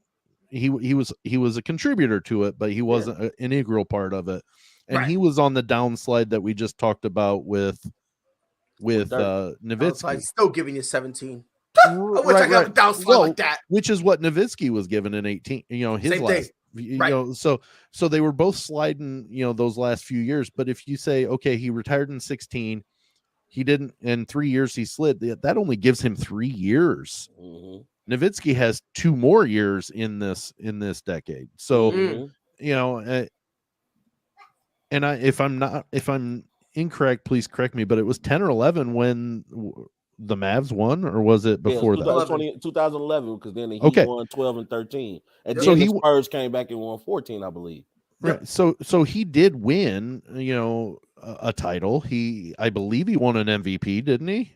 No, he won Finals MVP, and he's been the MVP of the league. That's what I'm saying. So, I mean, Tim Duncan, overall player, overall career, Tim Duncan's a better player than Nowitzki in my book. No doubt. A lot of people don't realize Tim Duncan, had he would not been on the leash of Greg Popovich, man, if he's been on any other team, Tim Duncan was a monster. Like you can kind of almost compare him to Kareem, in which he had moves that you couldn't stop. Mm-hmm. Like because he had so much length. Yeah. And he was fundamentally sound. Like he didn't need to do, like if he saw he had the shot, like I've seen most people dribble their way out of a shot. Like they over dribble. Like when Tim Duncan had to move on you, he had to move. And it's funny watching KG talk about him, because you didn't realize Tim Duncan was such a trash talker. He's like, almost, big fella. Gotcha. Here you go. Oh, yeah. He's like, he be trash talking to the Spurs like, got you. Almost. Look, I want to get somebody tight. I want to trigger somebody today. Go ahead. Real quick, Pride. That last comment by Nat's dad here said something about Nowitzki not winning out of the decade. So did Tim Duncan. So throw that in the trash. Yeah, but he won Finals MVP in the correct. decade. But not to mention that piece right there, with us talking about Duncan in that aspect, that the fact that Nowitzki won it out of the decade, so did Duncan. So so be it. And then you also got to look at that Finals win that the Mavs had. Even though you got to look at the run that they had too. They beat the Spurs, they beat the Lakers, like they beat top Western Conference teams just to get to the Finals. Then you have to go against LeBron James, Dwayne Wade, and Chris Bosh on the same team. Like, okay, so Marc Gasol. Now is Maybe. Am I wrong? second or third team. I would have said Powell before I would have said Mark. No, I think Mark had. Or is Powell early enough that he wouldn't really I would fall say into that? Powell I earlier think Powell was. in the Hold on, let's check that. Let's check because I know Powell was still. Because I wouldn't honestly completely disagree with that. I was very happy. Like I think. Let's see. What? No, because he was with the Spurs. You can make an argument for him. You could make the argument for him. For Powell or Mark? I both, because I'm looking at Powell. 2010, 2011, he was giving you 18, then 17, 13, 17, 18, 16. Yeah. And then at 16, 17 is when he kind of dipped down when it went 12, 10, and then all that stuff. So I think he's got the big enough window. And same thing with Marc Gasol. At 2010, 11, 14, 14, 14, 17, 16, 19, 17, 13, 15, and then he kind of dipped. So I would still personally put them on the second team. Both of them, absolutely both of them. Yeah. But was it?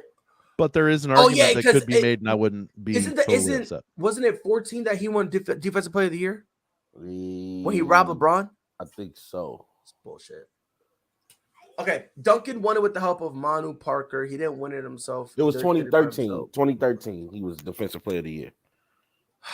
With that argument from Damian, last that's championship, uneducated because y'all acting like Jason Kidd didn't do nothing. Correct. Jason Terry, JJ Barea. I mean, he had a squad over there. Yeah, don't get it twisted. Dirk was the guy. Let's not get it twisted, but stop out of it. And here's the thing: in the other championships that the Spurs won, Duncan was the best player of all of those, including Manu and Parker. Now, Nowitzki just always was the best player on his team when he was playing. It just was. But that last championship, I would agree with Damian on that. But at the same time, prior to that, Tim Duncan was the balls, man. And even then, even with the one that Kawhi kind of, had his coming out party and it was introduced to the world as a superstar. You don't know how much easier your job is when you have a Tim Duncan on the court, even the old Tim Duncan. Like, he's still gonna garnish attention. The dude's still 7 foot tall, Can I say something real quick? Because I just saw something. Yeah. Jokic's, when he was MVP last year, everything got better. The only thing that's not better was his assists. He went from 8.3 assists a game to 7.9. Everything else, points per game, rebounds, blocks, steals, his efficiency. I wish I was him. And you know what? Jokic is definitely going to be one of the leaders for the all-decade team. Next decade? Whoo! That's going to be some decade, shit. Next decade, it's going to be tough. By the way, let me throw another name out there. I want to trigger someone. Okay. Now, he's only been here for, the span we're going to use is half the decade. Okay. I want to see who I trigger with this. Karl Anthony Towns. No. Why? Jury's still out. Because he was soft. Oh, you're talking about he's getting stronger now. He's getting stronger now, but then, dude. Wait a minute. Hold on. I cannot get over that Jimmy Butler debacle. I can't get over it. I can't get over it. Woosah, brother. Woosah. And I love You're talking about soft, and you got no problem Steph being on here? Steph ain't soft. What? Steph ain't soft. You're right. He's softer than soft. He's Charmin soft. What the hell? Little. He's just little. He's soft. But you gotta have cojones to take the shots that he. And you gotta take cojones to be the big man cat is. What the Pride, hell? are you saying he's so soft he's the type of toilet paper your finger breaks through? 100%. You got your middle finger smelling weird. 100%. 100%. You got your. And I think Rob froze on us. I think his internet just went crap. Yeah, I think so. I must say Pride lead, brother. I think he's top 3 now, but I take Jimmy Butler over Cat for the decade. Jimmy Butler? Yeah, you lost me there, coach. I'm not taking Jimmy Butler for nothing. I triggered someone though. I triggered Rob's internet. Oh, he's back. Oh, now he's all pixelated and everything. Hold on, Rob, say something, bro. Hold on, I'm here. Okay, yo, it's funny because your internet kind of tweaked a little bit. You tweaked a little bit. So Sam was like, "Damn, bro, you made Rob's internet go." No. You know what happened? We got this thing called dial pad like so it's like an internet phone. So it started ringing. One of my Oh, so you exhibitors will froze call it. because of It's like that. dial-up back in the day. Where my mom used to yell at me to get off the internet so she could use the phone. Yes, sir. All right, so Rob, you said no to Karl Anthony Towns. Nah. But I've actually talked about this on my podcast, like with the talent. And by the way, real quick, he is talented. And Rob, real question: what is your podcast called again? Rob's 2 cents. And where can the people find it? YouTube, Spotify, iTunes. Anywhere you find podcasts. It's been a couple weeks since I've done it. Okay. I've been busy at work. I'm making a promo video. Sammy reading it. You just doing that? I swear to God. I told him this is the man with the golden voice, man. I was thinking the exact same thing. Hey, somebody gonna listen to it, and next thing you, somebody's gonna hear this, and the next thing you know, where the world was upside down. Oh my God. Hey, I need you to give my eulogy. If you write it, I'll read it. All right, go ahead, Rob. Hey, but I actually talk like with the talent that Karl Anthony Towns has. Mm-hmm. I've been disappointed with how the Minnesota Timberwolves hasn't been able to get over this hump. You know, and then you bring in talented cats like Jimmy Butler. You bring in talented cats like Anthony Edwards. What's my man's name that tricked on Nick Young? D'Angelo. You know, so you bring in these guys and still with the talent that Karl Anthony Towns has, Minnesota's always been bottom of the barrel. I mean, this is going to be their first year they've made it to the playoffs in how long? So that's why I can't give it to Cat, man. And that's why I would say that he would absolutely fit in next 10 years. Absolutely, yeah, because I think he's starting to catch his stride now. Yeah. I don't disagree with that. All right, wow. So the Karl Anthony Towns disrespect continues. Well, no, it's not even that. He's good. He was good in those 5 years. I want him to be great. You know, we're talking about, you know, making your teams better. And Rob, you just said it. You know, the teams weren't good. You know, and that's so absurd. That's absurd. You're telling me the teams were good that he was on the first 5 years he was on? They were horrible, but it wasn't his fault. No, I'm not saying they are. It is, but he didn't make them. He also isn't Luka Doncic, where he's turning a team into a playoff team all by himself, basically. That's not fair. All right, that's not fair. We gotta stop trying to compare because it doesn't agree with what you're saying, dude. Luka's nice, bro. Luka's nice as fuck. That's not fair. Hey, great. Not at all saying. Hey, when you shut up pride, you know you brought up a good point. You know what? Who you put off first, Pride? Jokic or Big Cat? Come on, don't do that. Don't do me. Don't do me like that. Don't do me like that. And Chris came right behind him with an alley-oop. Yo, Chris was like, bam, kicking him while he's down. Let's get it. Damn, for real. Listen. There, okay. He's not even. He's like top 3 right now of big men in the league. I'll give Cat that. I'd agree with that. Okay, so next decade. You go Jokic. Absolutely. Embiid. I think he's definitely in contention for that big man in the next decade. You go Jokic, Embiid, and Cat. Dude, next decade is going to be fucked. Because think about it. We just named the 3 big men I named. You got Luka. You still going to have Steph. You're going to still have KD. You gotta. You have John Morant. You got John Morant. You got, oh my God, bro. Devin Booker. Yo, listen. The next decade is gonna be a problem. It's gonna be a problem. Think about it. Like if these rookies come in, like think about what if Banchero comes in and be who we thought he's. Forget Banchero. What about Jalen Green? Right. You know. So, what if Jalen Green pop off? What about Chet? Chet home.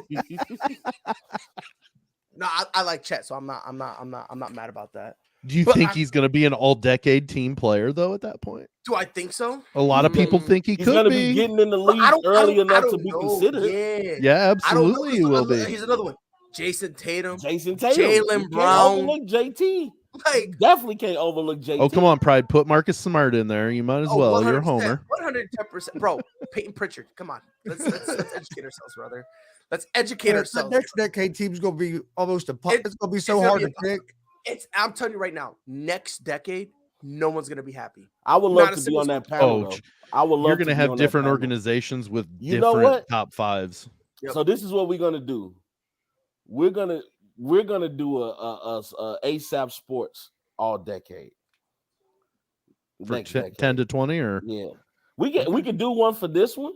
Maybe we should work on that for next show. We could do one for this decade and then give our predictions for next decade. So on Monday? Yeah. We can do that. We're going to have to talk to some people. I agree, Michael. I really do, but I'm just saying there You are never people know. that say Chet is gonna be a beast, and I don't see it yet. He's good. Bro, Chet is ready. He's ready. The only thing he's lacking him and Adam Morrison, huh? See, that's so disrespectful. And Grayson Allen. That's so disrespectful. No, Jimmer for that. Yeah.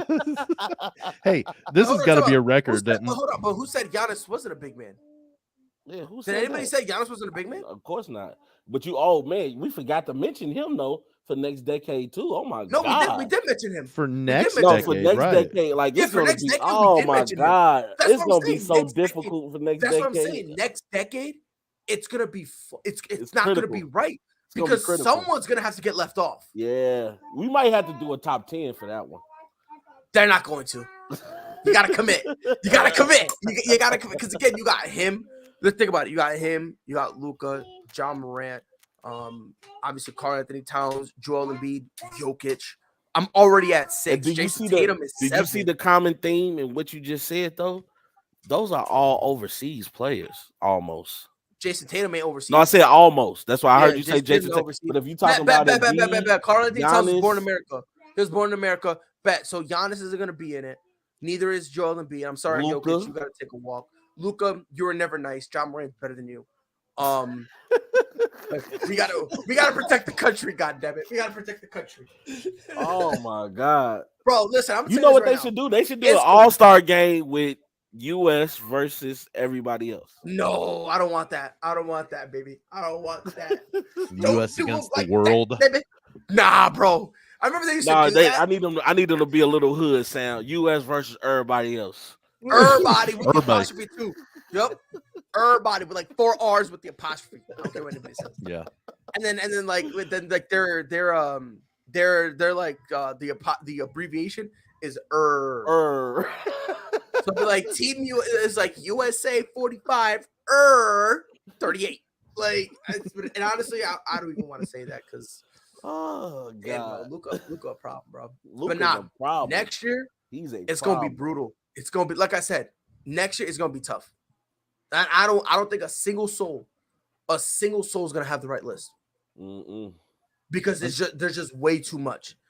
There's literally way too much. You're gonna have to leave somebody off. Technically, if we're talking next decade team, it would be like 8 years from now. God, no, it wouldn't be. It'd be 9. No, 8. No, 9. 2002. We're in 2022. What's 9 plus 2? What's 8 plus 2 is 10. No, you're not listening to me. 9 years. Trust me. Math. I'm gonna educate you guys. Ready? So 2 plus 9 is what? 11. Minus 1. What is that? 10. Decade. Get out of here. Right, but they're talking 2000. They're talking the decade of the 2010s. Yeah, and that's what I'm saying. To do the decade of the 2020s, we have to wait to 2030. Yes. Oh my god! Yeah, but did you hear what he said? So he said 9 plus 2 minus 1. You know, here's okay. No, I'm gonna understand. 2022 plus 9. That brings us to 2031, right? Minus 1. Minus 1 is 2030. 2030. Big brain. I does this. I am mathematically savvy. Why not just say 22 plus 8 instead of 22 plus 9 minus 1? That's way too. No, why would that's first of all incorrect? He prized the type to put on his shirts from the feet up.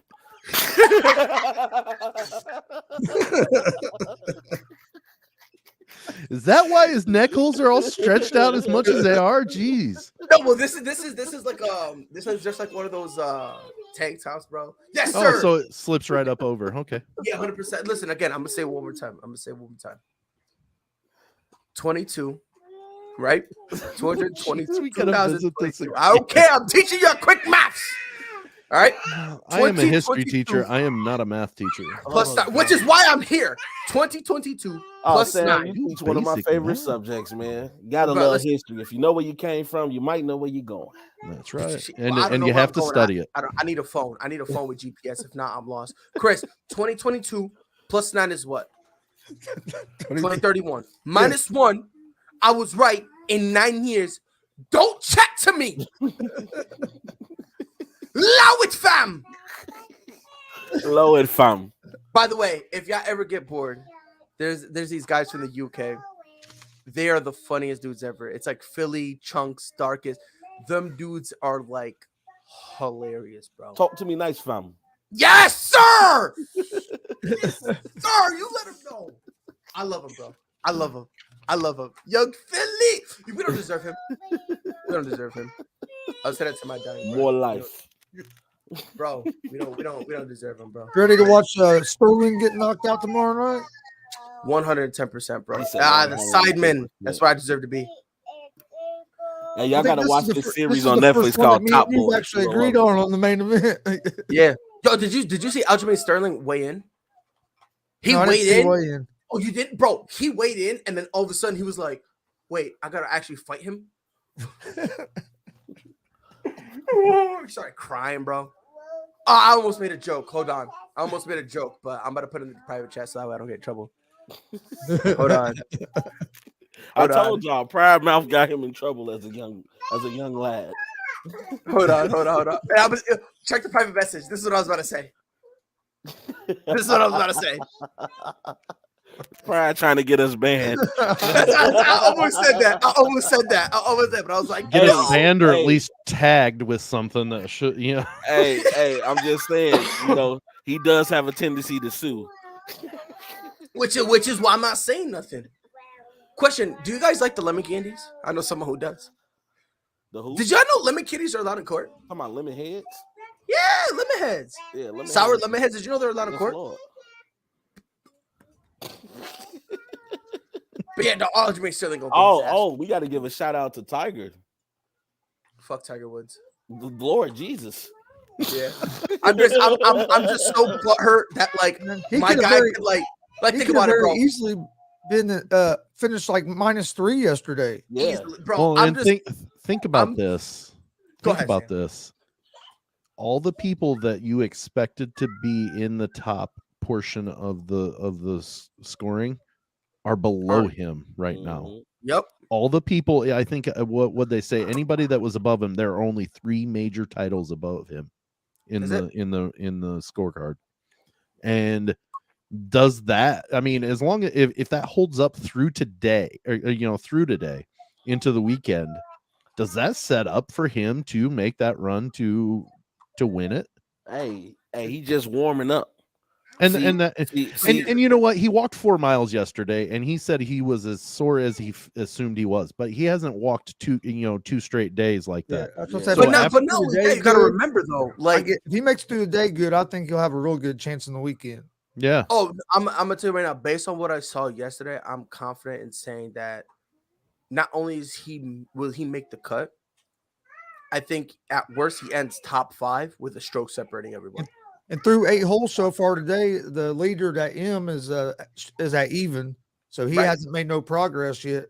Woods Right. don't tee off till I think. and about here's the thought on that, because like he knows what it takes to make those shots, and he knows when he needs to go after it, and he knows when to maybe play back and just kind of bide his time until he gets that opportunity. And here's the thing: I feel like Tiger Woods at this point of his career, I look at him as that he's struggling. I really think he's messing up on purpose to see if he gets himself out of it. The way he's just playing, I'm convinced he's just like, you know what?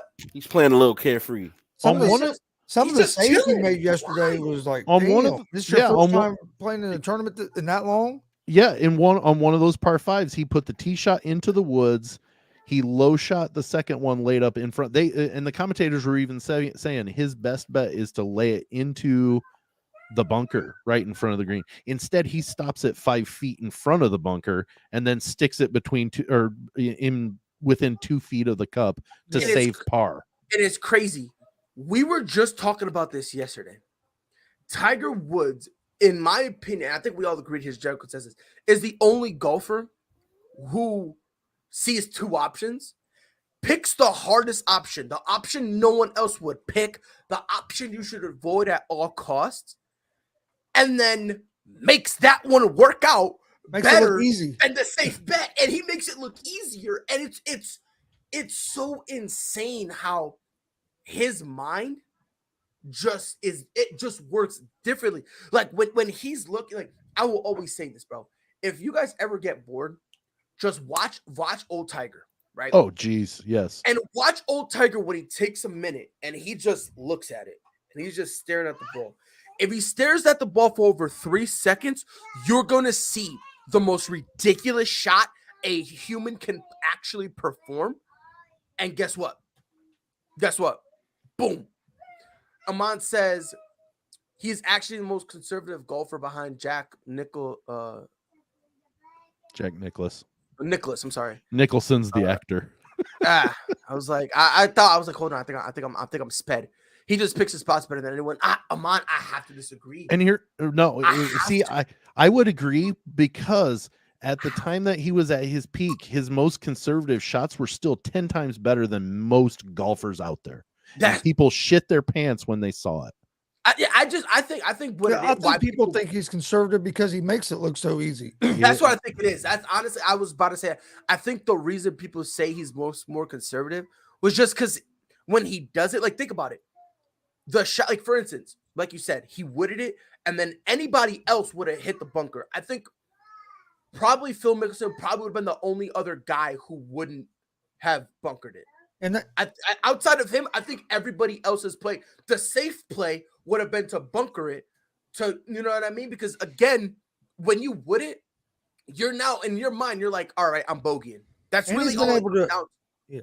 And he's been able to adapt from where when he was younger, he was the longest driver in the PGA to now. A lot of these guys can now drive him, but his iron game is so good that he can make up for it. But his conservative is better than others. That's what I'm contending is that, he's probably Amon's not wrong. He's been conservative in Tiger's mind and his ability. He is conservative. And that's the thing. But he was so much better. And that's the thing. That it made it horribly impossible. You thought, damn, that's impossible. But for him, it wasn't. It was just another day at the office. Because again, like he's a conservative golfer, like you said, Sam, in his own mind. Because again, when you're that great, it doesn't matter. It doesn't matter because you're that great. You're like, yeah, I'm good. I can go do a shot that in my mind everyone else can do. But in all actuality, should be able to do anyways, right? Yeah, right. But in all actuality, you are the only player in the game that could do that shot. Again, the point you brought up, whenever you would it, and multiple golfers have said this, whenever you would it, and your best opportunities to get is to hit it in the bunker, everyone always enters that situation like, all right, whatever, I'm bogeying. It's +1. It is what it is. I still have a couple courses ahead. I might be able to get it back, but I'm gonna get out of here bogeying it, right? Because if it's par 4, you're wood it, you end up hitting the bunker. That's 2, and then after that, you just basically want to get it out of the bunker as close as possible, and then put it in. So that, you know what I mean? Like, so let's say it's like a 3, you end up being a 4 +1. It is what it is, right? For Tiger, that's like smoking pure herbs, kid. You're smoking pure herbs. Here comes Amon to yell at me on why I don't know golf. It's funny. As soon as I start talking about it, it's like Amon. It was crazy. It was an amazing round yesterday because I sat here and watched all of it, and I was just waiting for the fatigue to get to him in that back 9, but it didn't slow him down at all yesterday. Chris, I even said that didn't seem to bother him. I even said that I wouldn't have been shocked had it gotten to the point where it was too much for him in either yesterday or today, but I don't know that it's gonna happen because he just looks like he's got the energy. All right, so Amon, Amon, I just asked one thing: be nice. Okay? Just don't crucify me. The floor is yours. Nothing like that, Pride. So what I was basically saying was when he won his first Masters, he started 40 on the front 9, so he basically started 4 over par. In that first Masters, in the front 9, you could see him try to overhit the ball. You could see him try to overdo things. And then the back, he ended up winning that tournament by 12 strokes. I believe it was 12 strokes. He won the whole thing. And it was when he got back to his normal self where he's just going to play simple iron game. The irons have always been his strength. So he just drove the ball into the fairway very conservatively, did not lead the pack in the terms of out driving everybody. Even though he could have, he did it. Mm-hmm. And then he comes in, great iron game, and then hit the putt when it mattered. So when I said he was conservative, not that he isn't, I think he's the greatest shot creator in the history of golf. I don't think there's any question about that because he can create any shot he wants to, but he picks the right moment to create the shot.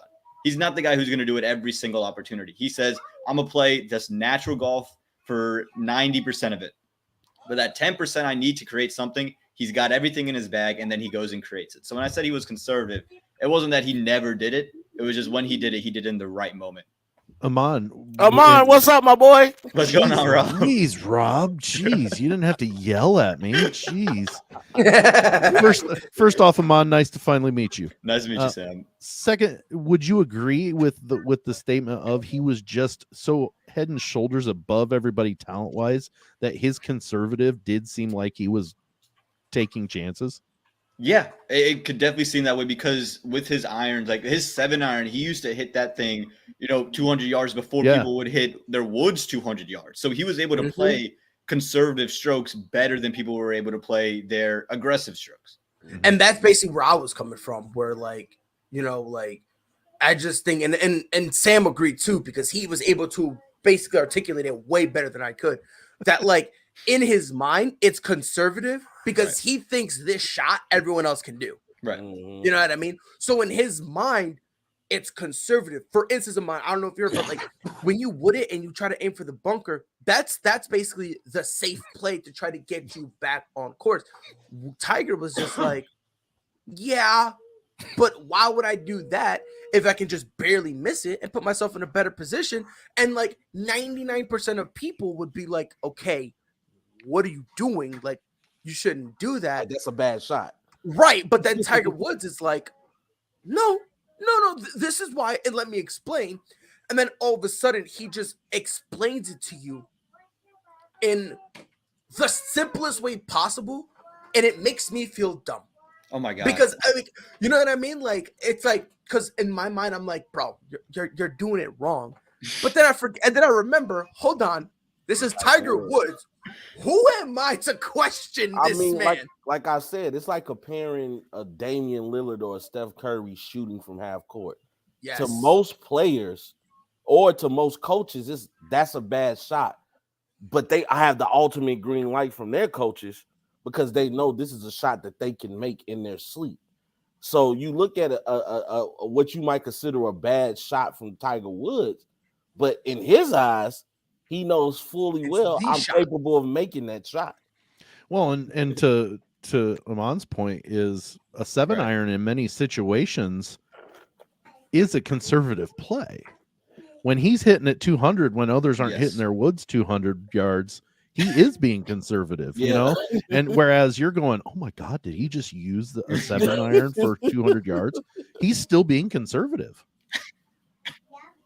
It's just wild how you call that conservative. Right. And I don't know. But it's the concept of bro. That's just insane to me. It's the concept of the 7-iron is the conservative play. Whereas he's doing it as a conservative play, he's still out hitting most people with their woods, which is insane. I don't know if anyone saw it yesterday, where I think it was number 12. They revamped it, and he was basically at the front edge of the green, and instead of using the putter, he would go. I think they said he used a 6-iron, just to kind of bump and run it on the green, and it's and that to me is just the imagination, creativity that he has, where it seems that's a weird thing to do, but to Tiger's, okay, that's the conservative approach. All right, I can control the speed a little bit better with my 6-iron. I can put a little bit more backspin on it because the green is so fast and so sloping to the left, and there's water to my left. So here we go. So when conservative comes up, it's Tiger can make any shot look aggressive because he just has that ability in him, but he's playing the most conservative option for him. And not to mention, he's doing this after a horrific accident. Mm-hmm. That's what gets me tight about it. And I think that's what a lot of people are not, really thinking about. Like for him to come back and to finish how he finished yesterday, that in itself is a miracle. I mean, he tied for 11th. He finished the day on a -1. I mean, the guy is just absolutely amazing. Yeah, he's one, and he starts at 1. His tea time is 1:41 p.m. Eastern time. So God bless him. Look, and this is what gets me so mad about it, bro. This is what gets me so tight, bro. He crashed his car, gets a rod in him, and he has a legitimate chance to win the Masters. I crash my car and I get hooked on pain pills. It's ridiculous, bro. This world is unfair, and it's BS, and it's unfair. Like, it's not fair how this have you heard Tiger explain a golf shot?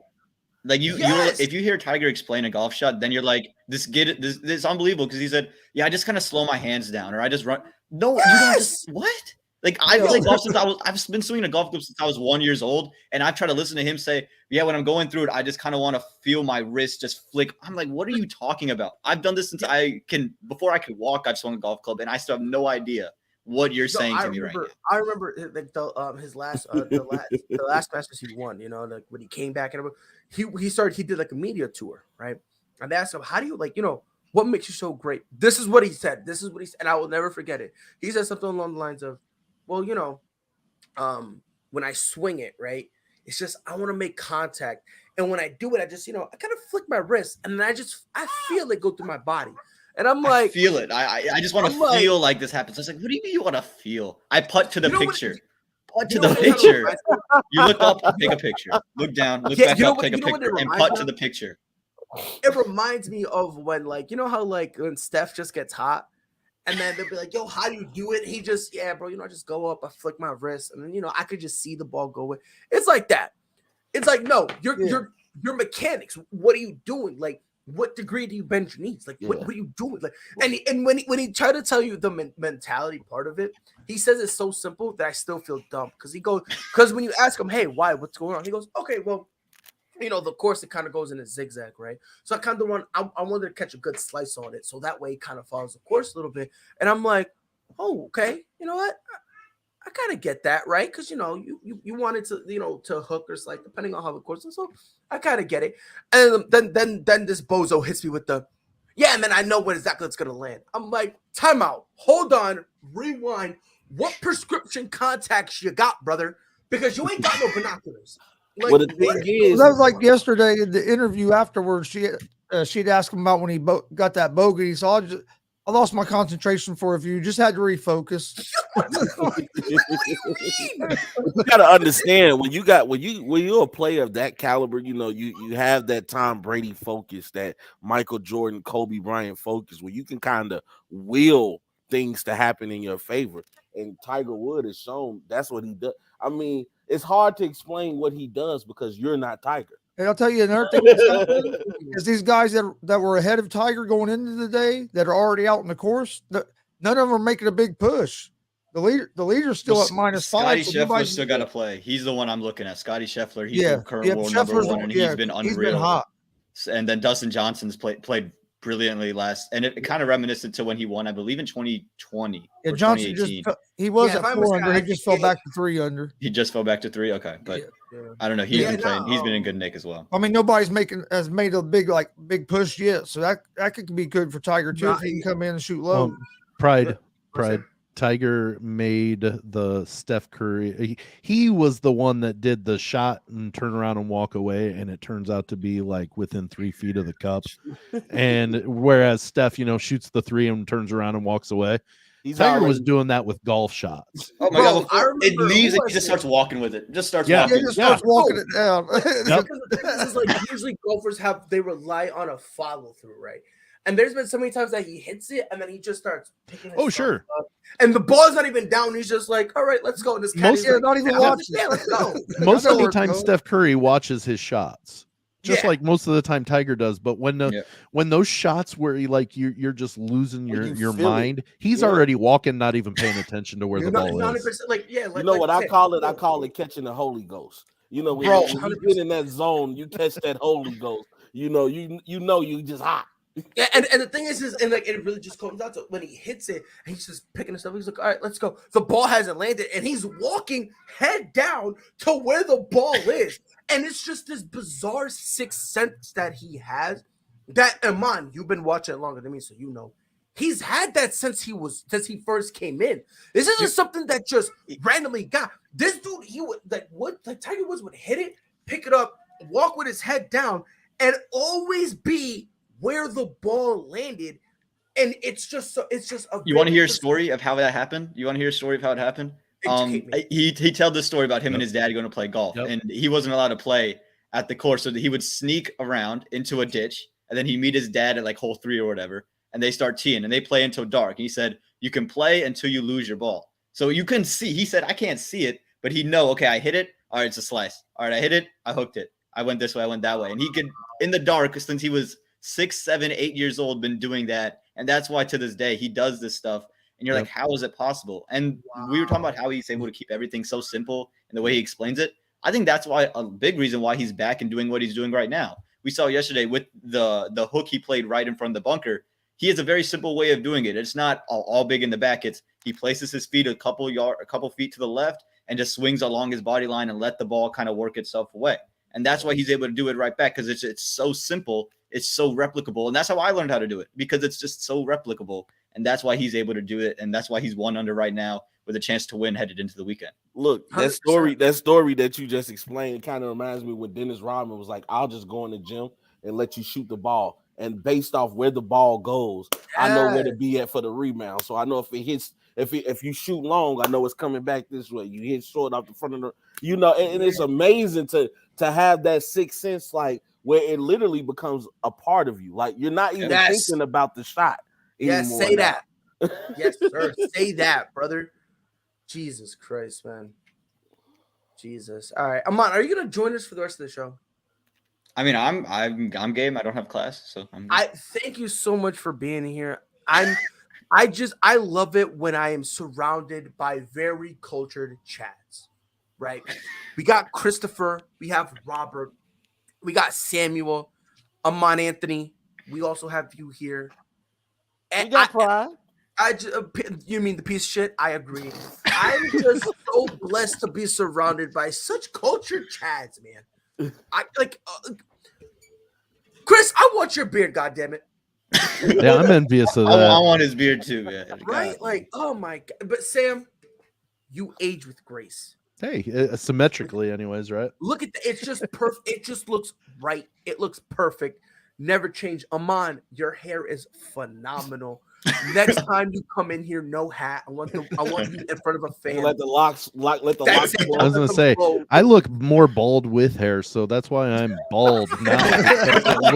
It looks horrible. It looks like I'm trying to grow a 13-year-old's beard on the top of my head. And Bob, fuck Chicago. So. I knew it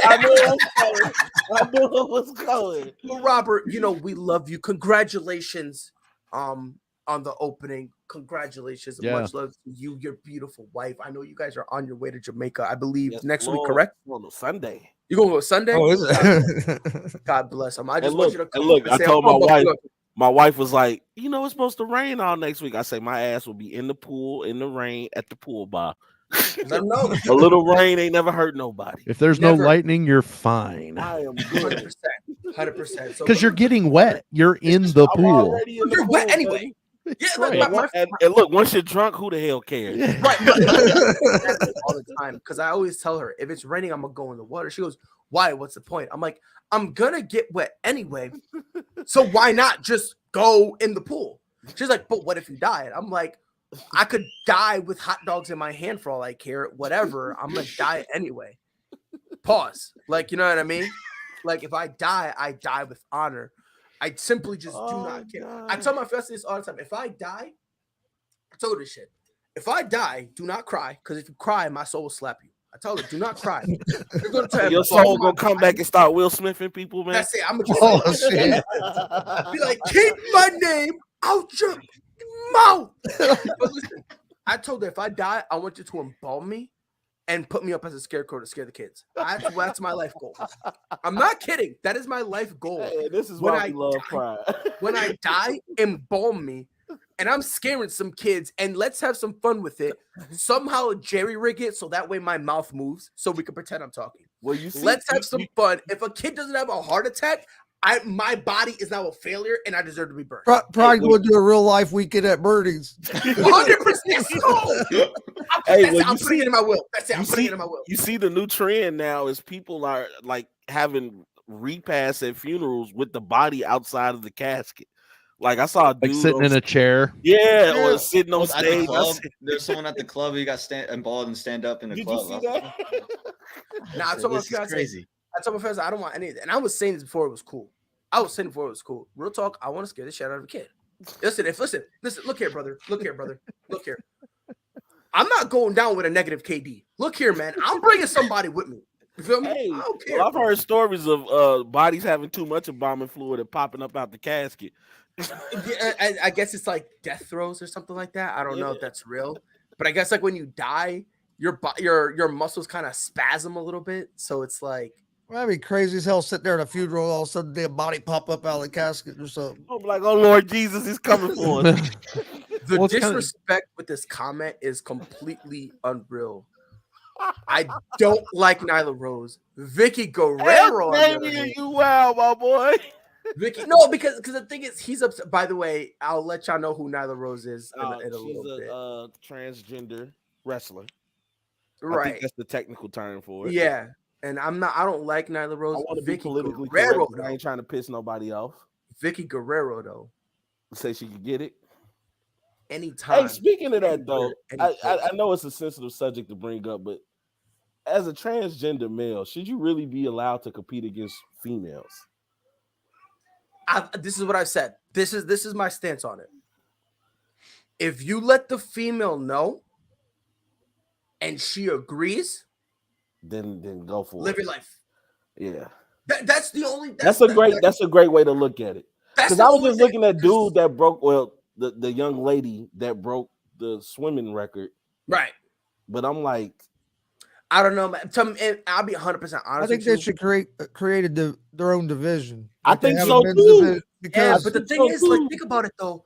There's not that many transgenders that go out into sport. At least that's what they're saying. They're saying there's not enough to create your own league. It just sucks for these women that have worked their whole life for a spot, and then you know what I mean. So it's like you said, it's a touchy subject, and it because and you wonder why it's really a very touchy subject. It's very touchy because this is one of those conversations that someone's gonna get triggered about. But somebody is going to get triggered. Like even though we're addressing it, we're addressing the conversation with respect, right? We're not we're addressing it with respect, which eventually this conversation is going to have to come up. But the sad part about it is no matter what, there's no clear cut answer. It's not. Because think about it, like in a one-on-one confrontation, then you could act. But again, what if a transgender man, like you said, wants to go into swimming, a group event, and what if you ask all the females and only one of them say no? Now it's kind of like, all right, they said no. Does that override all the other females who agree with it? It's just this weird thing where it's like, there's really no answer for it. There's really not, and that's kind of why, for me personally, I don't like having the conversation about it, because usually when you have conversations, you'll be able to at least come up with some type of solution, right? Like, for example, every time I scream that LeBron's the GOAT, Sam will say MJ's not. At the end of the day, we can at least agree to disagree, and we can move on. This isn't a conversation you can agree to disagree on.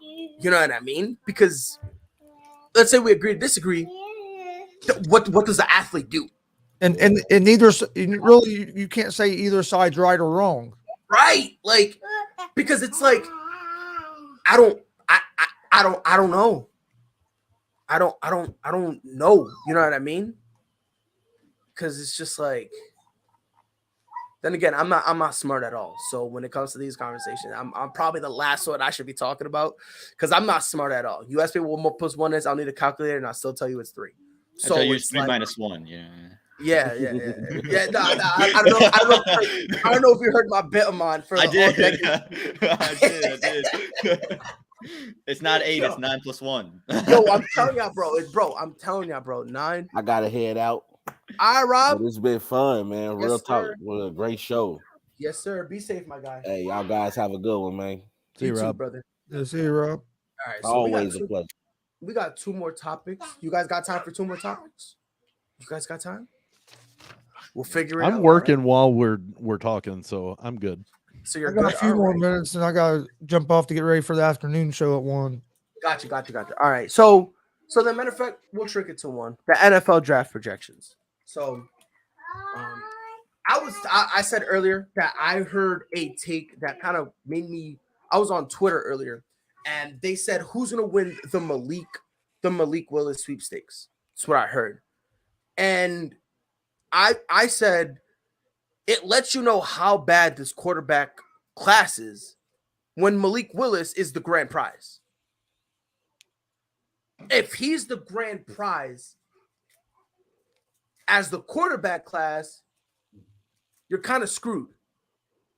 Yeah. Chris, am I just being too harsh, or No, I don't think there's a quarterback in the draft really that talent-wise I think should go before the late first round. I mean, if you go talent-wise, I don't think any of them are top or should be drafted in the top 10. I think they should all, his first quarterback should be taken late first round.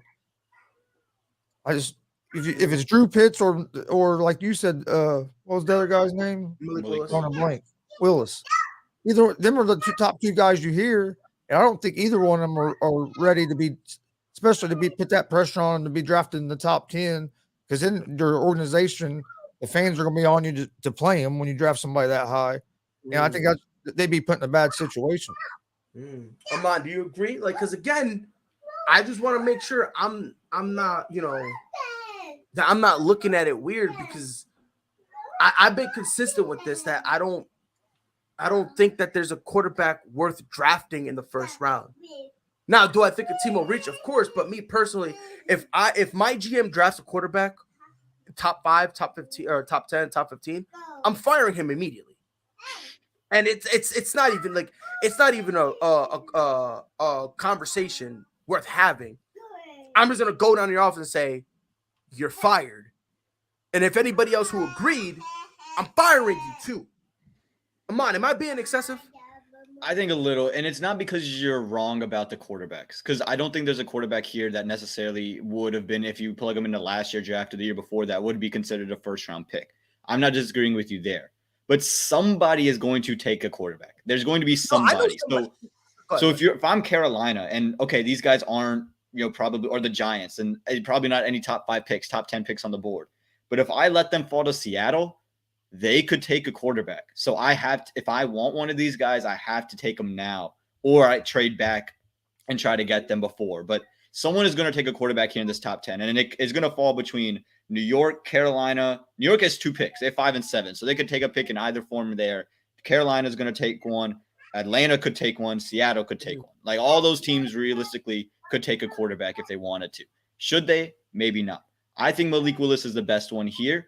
But whoever takes one has to understand that they're not playing this year and probably not playing next year. That's going to be the reality of your situation. I think Malik Willis can be very good. I like the arm talent. I like the raw ability that he has. But it's just that it's raw. You have to give it time to cook, to marinate, and let it work. So no matter what team takes a quarterback, because, again, out of New York, Carolina, Atlanta, Seattle, I guarantee you at least one team is taking a quarterback, if not 2. So if they take a quarterback, you got to be ready to sit and wait on this guy to be your quarterback of the future. And Sam, like I said when I was talking to Chris, I do think they're gonna reach. I really do. I do think there's gonna be a team that's just gonna reach and go, okay, let's just get him. So I do get that, but I genuinely feel like I 100% agree with Amon. When your best quarterback is way too raw to the point that you have to sit him for 2 years, maybe even 3, that doesn't sound like that doesn't sound like a guy the Giants should get. That sounds more like a Tampa Bay. Well, we talked about this yesterday.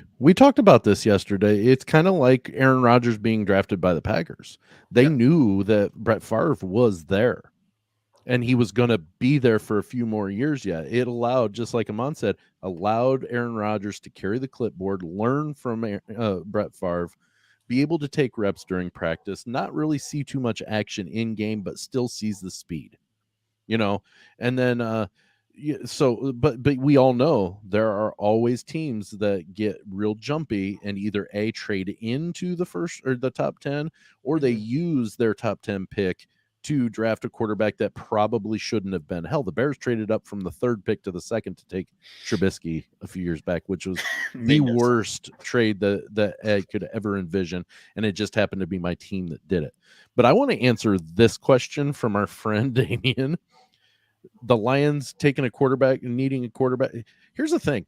I don't think the Lions need a quarterback. Thank you. Let's think about this, folks. Not in this year's draft, Thank for sure. you. Well, and here's the thing. Who did they have prior to Jared Goff?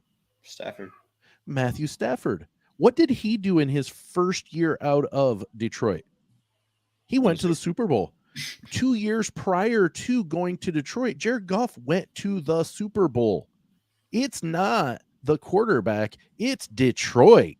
Yes, thank you.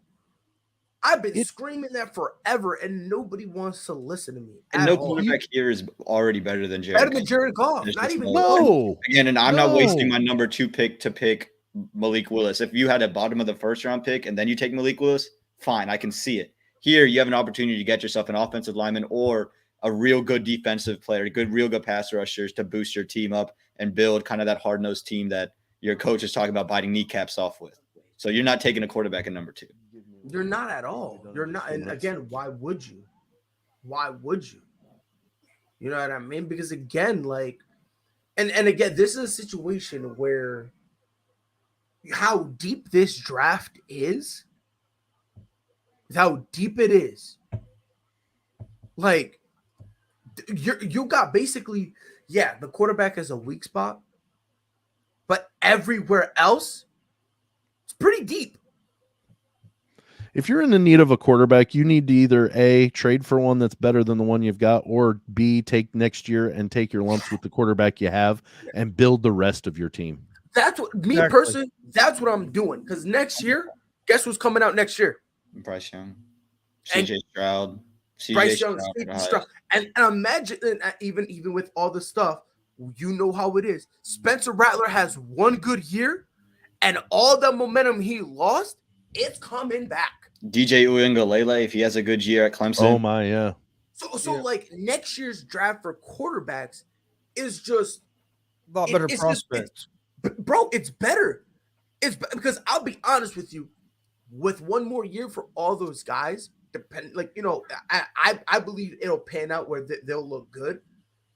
They do all that in the next year, you could make an argument that every single quarterback can get drafted and immediately start. And then is Caleb Williams going to be available? I'm sorry, I don't mean to interrupt you guys. This year, it would be 2 years, right? He was a freshman this past season. Yeah. Okay. So I think next year.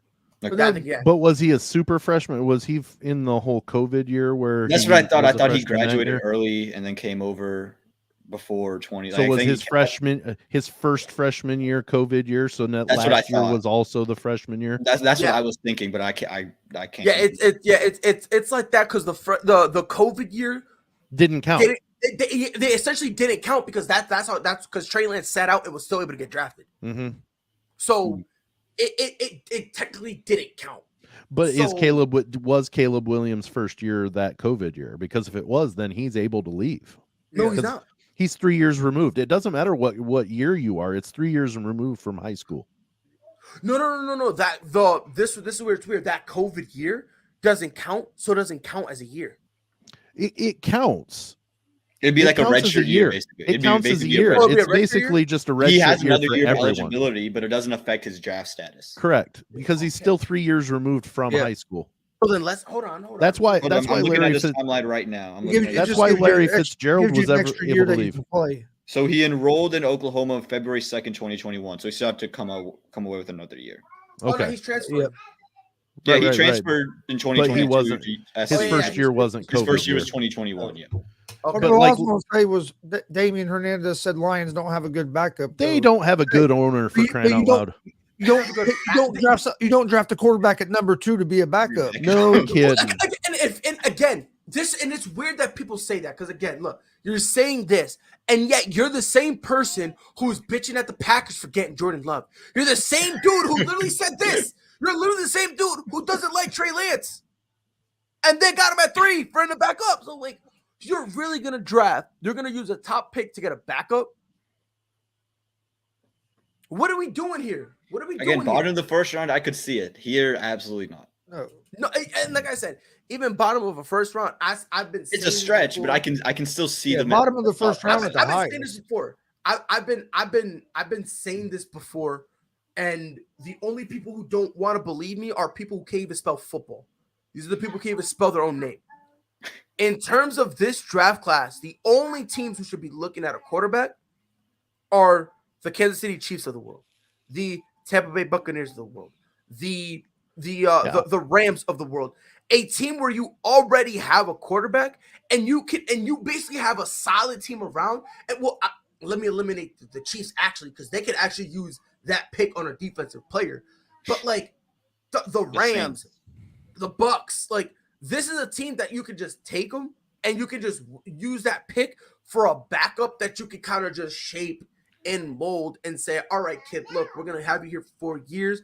Whatever happens with our quarterback, let's say he's ready to move on, boom, we'll slide you in. That type of situation. Any team that has a solid, dead set starter that's going to be there for 3 years plus, even The Broncos. somebody that can let them sit Broncos, behind and learn.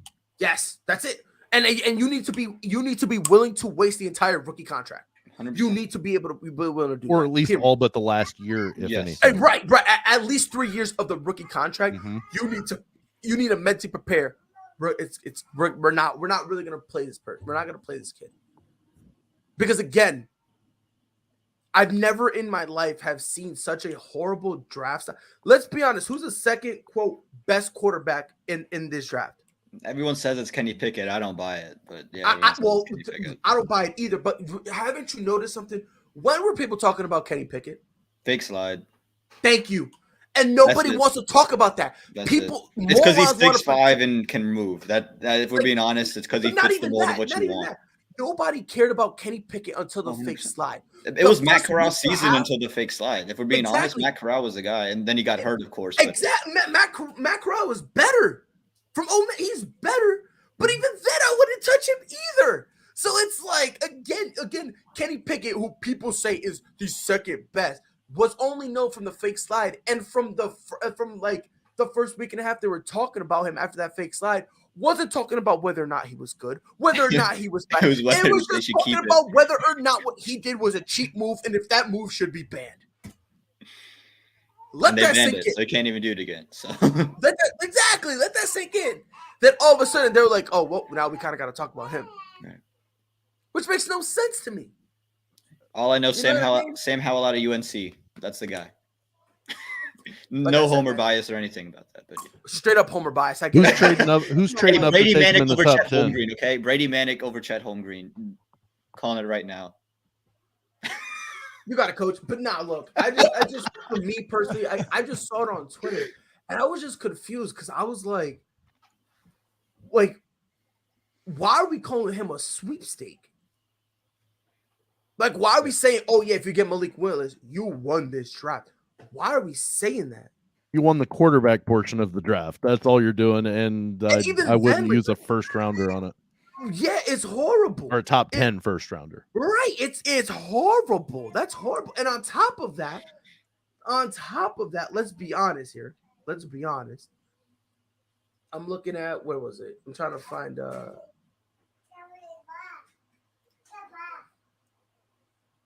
Wait, y'all saying why would Lions draft back up in the second overall? Are we forgetting the 49ers? I literally just said that. I literally just said that. That's number one. I literally just said that. 1, 2. Like, They didn't draft him as a backup, though. They drafted him kind of what we are saying those teams that have a quarterback that are established are doing.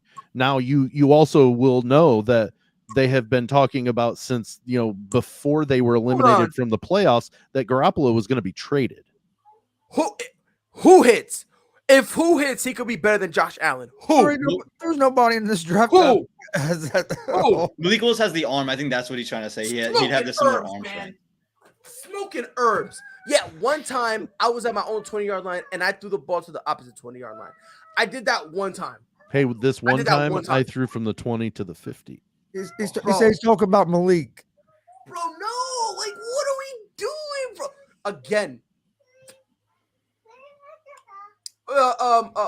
Nat's dad, what's your team? What's your team? I want you to let me know your team right now. I want you to inform me what your football team is. I want you to inform me. It's gonna be the Jets or the Dolphins. No. I'm listening. I'm not. And the thing is, I'm gonna say Commanders. I'm not gonna. Nationals. Okay, yeah, because if it's Nats, because I remember him saying he was a Nationals fan. I think I remember him saying that. So maybe that or the Ravens. Commanders or Ravens. We'll find out. Come on. Don't go zero dark on me. Now he's ghosting us. Jeez. Damn it. You pissed him off, man. You turned Rob's Wi-Fi into Natstat. You know, he'll come back. But now, like, I was only gonna ask because first of all, what people are saying with Malik, there's nothing. If you want to say he has an arm, sure. Everything else is as anti Josh Allen as you could possibly get. It really is. Like, his accuracy is iffy, very inconsistent. That was a knock on Josh Allen coming out of college as well. They were all convinced that he wasn't going to be able to play because the difference was his Malik's accuracy is him missing guys. Josh Allen's inaccuracy was because he would hold on to the ball and always try to go for that deep ball. And when he's going for the deep ball, he gets hit and then he basically loses control of the ball. So that's kind of why, for me, the difference here exists. Because, again, Malik just can't hit dudes. Never mind the fact, this is your neighborhood coworker, Joe, from John and Balling. Amon, check your messages. Secrets. Sir. Doesn't want us to know? It's Joe. He's a Pats fan. He's a Patriots fan? Okay. Do you want, and let me ask you this. Would you want Malik Willis over Mac Jones? Amon, I'm asking that question too. Oh, you're asking me? Oh, God. No, you too. I'm asking Joe, but also you. I wanted Justin Fields, but that didn't happen. So I'm okay with Mac Jones. I'm sticking with Mac Jones here. The Photoshop was so clean, man. I fell in love with the Photoshop, and but it is what it is. Mac Jones, McCorkle Jones, baby. That's it. Michael McCorkle Jones. Michael McCorkle Jones. I will never in my life remember Justin Fields' full name ever in my life. Justin Skylar Fields. not joking. Judas! Leave, Judas! You have betrayed us so. Oh, hold on. Oh, Joe. Hello, gentlemen. Good morning. Good afternoon, wherever you're at. Now answer the question, sir. Oh, I have no problem answering the question. I'm with Amon. I wanted Justin Fields. I will always take the upside, especially when you're in the middle of the round. You said, would I take Malik Willis over Mac Jones? Would I take Malik Willis at 15 in this year's draft? Yeah, I would. Would I take him at number 2? No, I wouldn't. I'm not taking him at 15, though. 15's more palatable than 2, though. Yeah. But it's still hold on. You saying it's palatable doesn't make it better because it's still a shitty dish. No. If you're giving me the option right now, since Mac Jones has had 1 year, would I rather have Malik Willis on a 5-year deal or Mac Jones on a 4-year deal? Give me Malik Willis on a 5-year deal right now. Because if I believe in my system, if I believe in my system and I believe in my scouting, I think that I can reach greater heights with Malik Willis than I can with Mac Jones. Now, I could be wrong. I could be wrong. But what's Mac Jones' ceiling? Is he going to get faster? Is he going to get stronger? Is he going to get better? No. He'll definitely get stronger. But what does that correlate to quarter? Is he going to be able to throw the ball? No. Don't switch it now. No, don't switch it now. Don't say, is he going to? And when I say yes, all of a sudden you then want to correlate it to something else. You can't do that. You just said, would he? Now, will he get faster? Probably not, because when it comes to speed, you can't really get faster, which is fine. Can he get stronger? Probably. Can he get smarter? Probably. But I'm going to take Mac Jones right here, right now. Do you want to know why? Because he's got the intangibles that Malik Willis can't even spell. Which is my point. Every time you go into a draft, when these rookie quarterbacks, when they kind of have their experience through college, when they come into the league, You're not coming into league to learn intangibles. That's not what you're coming into the league for.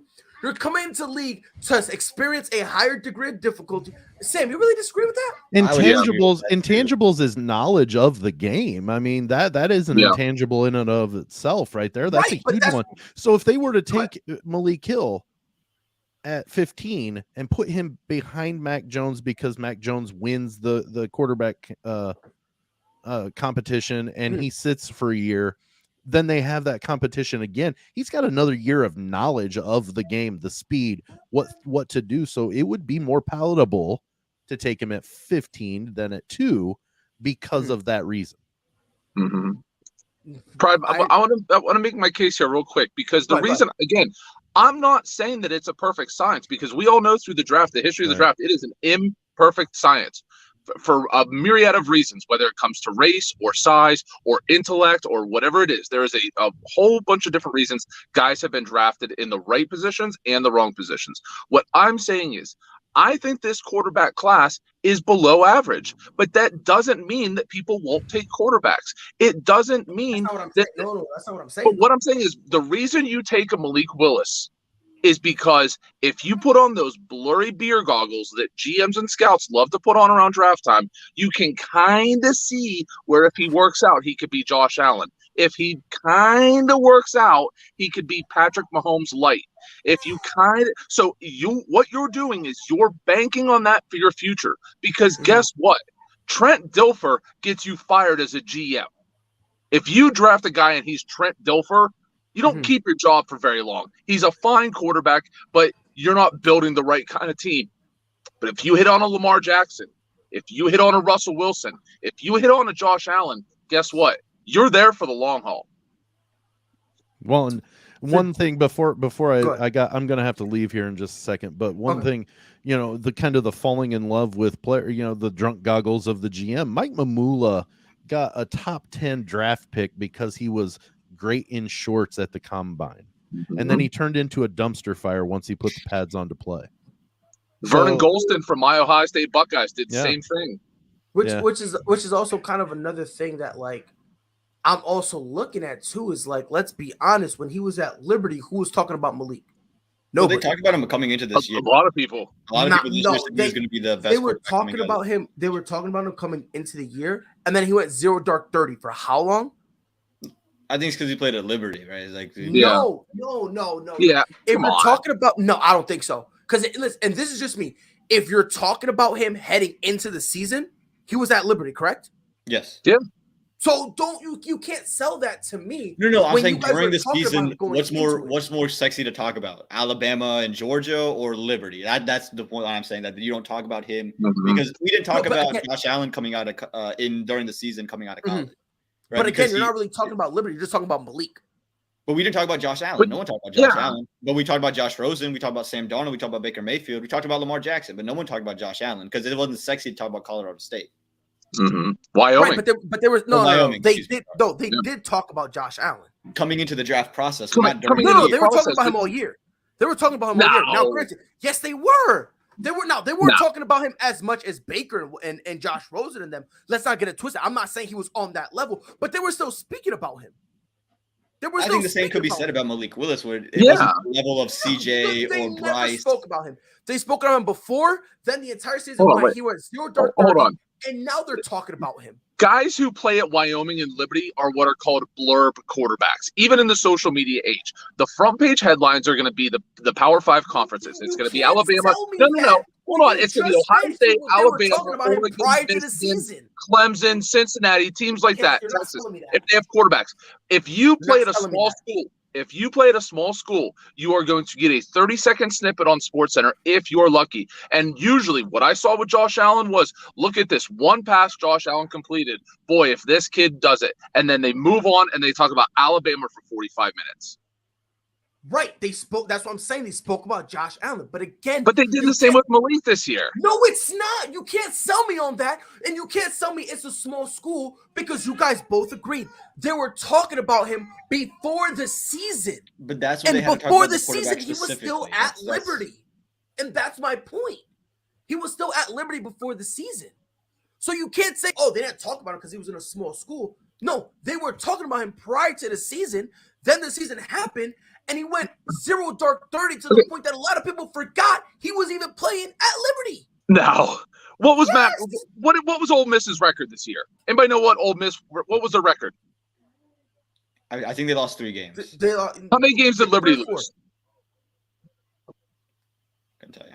Exactly. Nobody cares because it's Liberty. See, again, you are now falling into the same trap. So explain to me, prior to the season, was he at Liberty? Yeah, before the season started, transferred to Liberty. What? Okay, so he went to Liberty, correct? Yeah. After he went to Liberty, weren't they talking about him and hyping him up like he was going to be one of the best quarterbacks in this year, and that he was probably going to end up being a good draft pick in this draft, correct? I did not hear about being a quarterback in the NCAA. All I kept hearing was that this is the guy to watch come draft season. All I kept hearing was he's at Liberty to fulfill. He is at Liberty to fulfill his scholarship 3 years out of high school. As soon as that is done, he is gone. He could care less that Liberty is the school he went to. He doesn't care. Liberty was a stepping stone. Same as it was for Ben Simmons at LSU. Same as it is for all these guys who just have to wait the predetermined amount of time. You're now changing the conversation. It didn't matter that he listen. Tell me it doesn't matter. He was at Liberty because you're trying to use the excuse of him going to Liberty as why nobody was talking about him. Meanwhile, before when he was at Liberty, when he transferred, everybody was talking about him. The season started and they forgot about him. What does that tell you, man? He got forgotten about, and the only reason now they're bringing him back up is because of how weak the class is. That's the reality of the situation. Same thing with Kenny Pickett. Nobody was talking about him until he did the fake slide. And for about a week and a half when they were talking about him, they weren't talking about his arm. They weren't talking about his mobility. They weren't talking about any of that. They were talking about the fake slide. That's what they were talking about for like a week and a half with this kid. So here's where I'll come to the defense of Malik Willis. When they were talking about him prior to the season starting, it wasn't about what he could do with Liberty. It was this coming quarterback draft class. There isn't many big names out there. Again, I'm not saying that you're wrong. I'm not saying that you're wrong. I'm just saying that coming into the year, they weren't talking about what he would do at Liberty. It's saying he is going to be the guy in this next draft class that we will be able to say, okay, he's probably going to be the best guy. I think the reason we lost his name a lot in college football is, again, when you talk about the college football season, we got enamored by Georgia's defense, the run of Cincinnati. There was nothing really sexy about Liberty. They would show the Malik Willis highlight because I still remember the first game of the year, he rolled out right through back corner of the end zone from, I think, his own 50-yard line, or from the 50-yard line, and threw it end zone. And that was a play that they continuously ran. And that was very similar to what Joe's point was with Josh Allen, where they would show 1 or 2 big, exciting plays that he made over the course of a couple of weeks, but they wouldn't talk about him the way they would talk about even Caleb Williams or Spencer Rattler, because it's sexier to talk about an Oklahoma quarterback or Georgia's defense or Cincinnati in their story than what Malik Willis was doing at Liberty, because one, Liberty was not very good. And again, you're not wrong in this fact of saying Malik Willis would be a reach or it's a below average draft class, which is very much true. But I don't think it's fair to say that because they weren't talking about him during the college football season when he's not at a big time school or a big time program, it means that he won't be good in the NFL. It's not really that I'm saying that that's not why he won't be, or why he shouldn't be drafted in the first round. But that's not the only thing I'm citing. That's not the only. No, I get it's not the only thing, but yeah. You know what I mean? But again, it's like usually when people look at a kid and say, "Oh my God, he's this great," right? No matter what the school is, you usually keep up with him. But no, Patrick Mahomes. Many people kept up with Mahomes when he was coming out, and nobody thought Patrick Mahomes was going to be who he is now. But again, you guys are relying on the anomalies. That's what the NFL draft is. The NFL draft is anomalies. They're all between 5'8" and 6'6". They're all between 185 pounds and 320. It's literally the game of anomalies. The NFL draft is more volatile than the lottery. Which again goes back to my point. You're relying on anomalies when this kid is not an anomaly. Thank you. Why do you say he's not an anomaly? Okay. So what does he? Okay, Aman, you literally agree with me. He's straight raw. There's nothing he has that stands out. Everything is raw. Even his best attribute, which is his strength, that is supposedly his best attribute, and even then, it's inconsistent at times. Because I think the same argument could have been made with Patrick Mahomes at Texas Tech. Yes. I think the same exact argument. What is the difference? Josh What Allen. is the difference? What is the difference? What is the, I don't know what the difference is. The difference is nobody hyped up Patrick Mahomes like this. They did. The Chiefs No, traded they up 10 picks in a first rounder to go get him. Josh they Allen, had same to thing. There was only one team who did that. That what takes is one. It takes one team. One team to believe in you. That's all it takes. One team. Trey Lance has 17. Trey Lance has 17 career starts. The San Francisco 49ers traded multiple first-round picks And to they're move up and stupid get for him. that. Exactly. But guess what? They're The stupid. Buffalo Bills took Okay, Buffalo Bills. So you, The hold on, Buffalo you Bills can't took say Josh Allen. exactly and then all of a sudden try to defend Malik Willis. That is absurd. You can't say exactly. You're the same dude who called Green Bay stupid for getting Jordan Love. Yet all of a sudden you're supposed to take a risk for Malik Willis? I'm not the person who thought it was stupid to get Jordan Love. You're confusing your white guys. But what I'm saying is you said that in the chat. Clearly, no. What I'm saying is clearly it is a crapshoot. Buffalo is thankful that Josh Allen increased his completion percentage, which he was below par in college. That is something that he has worked on and has gotten better. And they've put the offensive weapons around him in the tight end, the running back, and the wide receivers to help with that. He still is raw when it comes to certain things because we still see those plays. We saw the play last year throwing out of the end zone. That happens because he's still young. The reason you take Malik Willis, I'm not saying he's a Hall of Famer, but I'm saying if you are a team like Carolina, you take that chance. No, you don't. No, you don't. You don't, because if you take him, he's not changing your life, and B, next year's draft in terms of quarterbacks is way phenomenally better. So you're gonna be crappy again in the hopes you can get one. Hey guys, sorry, yes, man. Because even if you get Malik Willis, you're still gonna be crappy. Hey, free agents, don't sign with us because we're going to lose this year. Hey, draft picks, sorry, you got to wait one more year to be good because we're going to bottom out again. This is why Jacksonville can't do anything. Because the Detroit Lions of the world and the Carolina Panthers have so much free agent appeal. And on top of that, you get Malik Willis. Oh, he definitely brings all the free agents. No. If you get Malik Willis does nothing for you. Absolutely nothing. I said this and I will say it to the day I die, and I don't care. If y'all disagree, that's fine. You can hit your wagon to Malik Willis all you want. It is what it is. It doesn't matter. I said this since day one, and I don't care who gets mad. If you get mad, oh well. The only people who should get a draft pick in the first round, draft a quarterback in the first round, are guys who already have quarterbacks and you're willing to waste their rookie contract to see what you have with them. That is the only people who should do it. Point blank, period. Because not a single one of them is going to be better than arguably right now. The Houston Texans probably have one of the worst quarterbacks in the NFL who is looking for it, and that's Davis Mills. And not a single one of them are better than Davis Mills. So if you're not even better than the Houston Texans quarterback, why on God's green earth am I going to waste my time and draft you? And when I have somebody better already on my books. So what you're saying is, you said that I defended the Jordan Love pick. Green Bay has their quarterback signed to a 3-year, $150 million deal. They have 2 first-round picks. So by your logic, Green Bay should take a quarterback in this upcoming draft because they have a solid quarter. No. You said only teams with solid quarterbacks who you don't have to worry about to waste the rookie contract should take quarterbacks. So not only should they have taken Jordan Love according to you, they should now take a quarterback again. And overall teams. And overall team. Ahmad, did I not say that? Say what? Didn't I say that the only guys who can get them is if you are a solid quarterback and a solid overall team? I'm sorry, did Green Bay not have the number 1 overall record in the NFC last year? Okay. That's what I said, right? Right. Okay. So I didn't realize Green Bay missed the playoffs. What is your point? You were not saying making a point. Okay, you were saying that these quarterbacks should not be taken in the first round, which by ability, I absolutely agree with you. What I'm saying is NFL teams have to grasp at straws.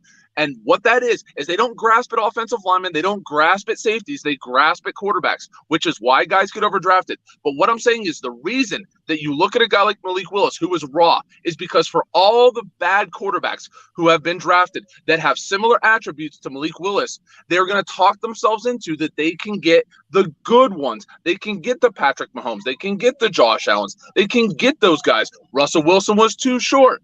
All of this, Tom Brady was too slow. All of this. You're hoping for that diamond in the rough, but you don't want to wait to do it. The problem with the names you're comparing is that either A, they were drafted extremely late like Tom Brady, or B, they still had something else they brought to the table. So Malik Willis is 5'4", 290 pounds. I mean, he doesn't look like a physical specimen that could play at the next level. Congratulations, you're a physical specimen. As a quarterback, it doesn't matter if you're a physical specimen. Carson Wentz got drafted because he was a physical specimen. Josh Allen got drafted. Lamar Jackson got drafted. Again, your ingenious is showing. That is not the sole reason, because they brought more to the table. They brought more to the table. You're looking at Malik Willis. His best attribute is his arm strength. We all agree on that, correct? 100%. Okay. That is his best attribute. Yes. And it's still raw and inconsistent. If that is your best attribute coming out of college and you have experience, this isn't a one and done kid. This isn't he's been there for 3 years, right? Because if I'm not mistaken, you need 3 years out of high school for eligibility to go into the draft, correct?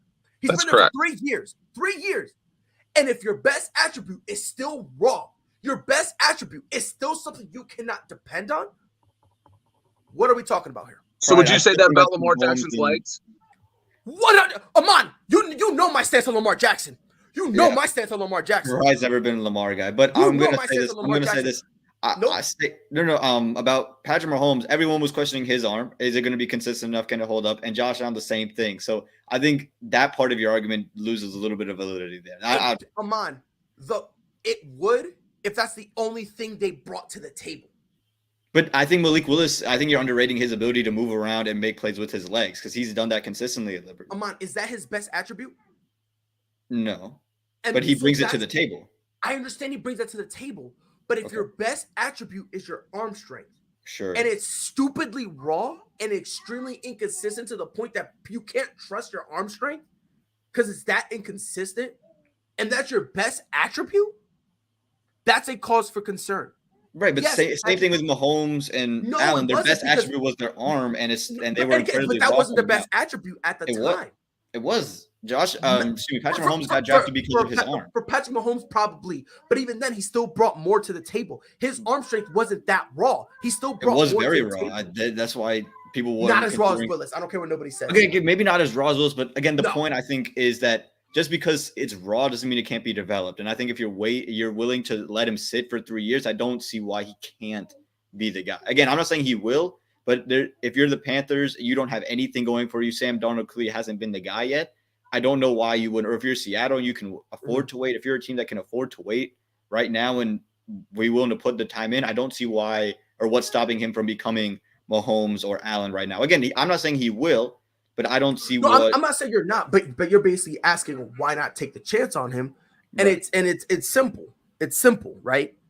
Ask me how many times the Cleveland Browns took a chance and where did that pan out? Right, 100%. See what I'm saying?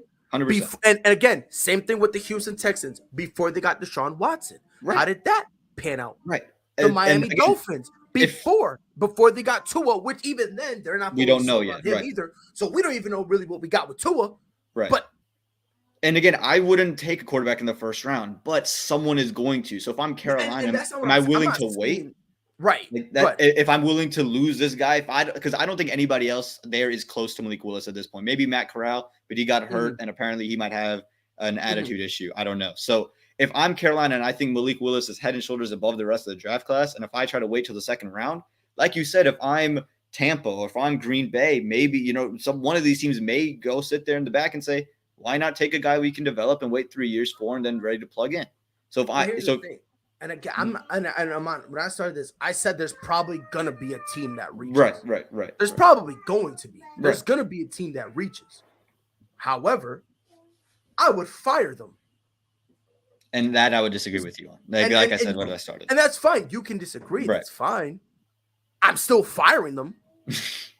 Point blank. Period. Especially in a draft where, because again. So you're talking about like the Carolina Panthers. You're also talking about the. So I think so. The Giants have 5, Carolina has 6, Giants has 7, and then Atlanta, Seattle. So I think in that stretch you're going to see 1 or 2 quarterbacks taken. So is it safe to say that Seattle could use defensive help as well? 100%. Does this draft have good defensive players? 100%. But also, Can you say, they're very deep. It's very deep, right? Like you said, so you can find that guy in the second round if you wanted to. Again, I'm not saying the quarterback should be taken there, but you could say, okay, you could find a reasoning. If it's not second round, it's a different conversation. No, I'm saying like second round to get the defensive guy because it's very, very deep. Like we said, everything in this draft is deep except quarterback. So if you think Malik Willis is your guy, then and you're not going to get him in the second round because it's not deep. He's going to be picked up. So if he's your guy, you have to take him there because I can find Jamison Williams at receiver. Or I can find another guy at corner or D end. But if I think Willis is the guy, then Willis is the guy. I don't know, man. Again, it's a slippery slope. That's the NFL draft. It's all going to be about if it works, it's like Seattle's a genius. If it doesn't work, then they're stupid for doing it. So hindsight's 2020 with this whole thing. I mean, I don't know, man. Hindsight works for certain people. For certain people in certain situations, it works. You know what I mean? In this situation, bro, I don't know. It to me, there's no hindsight in this situation. You have what you have. Right. Right. You know I'm saying like 3 years from now, we'll know if the team taking Malik Willis. And we'll find out. We'll find out again in like 3 years. But again, whoever takes him in the first round, I'm firing him. I think Carolina is going to fall into the trap, or even New York, of saying, man, we could have drafted Josh Allen, and we said no. This kid is the closest thing since him to be him. What if we just go and try it? That to me, that's what's going to happen. They're going to say, we could have had Josh Allen. We could have had Pat Mahomes. We were in the position and we let him slip. Right. We're not going to let him slip this time. Which again, you know, like to me, it's a slippery slope. I'm not saying they should, but it's going to happen. Bless you. Oh no, man. Fuck them.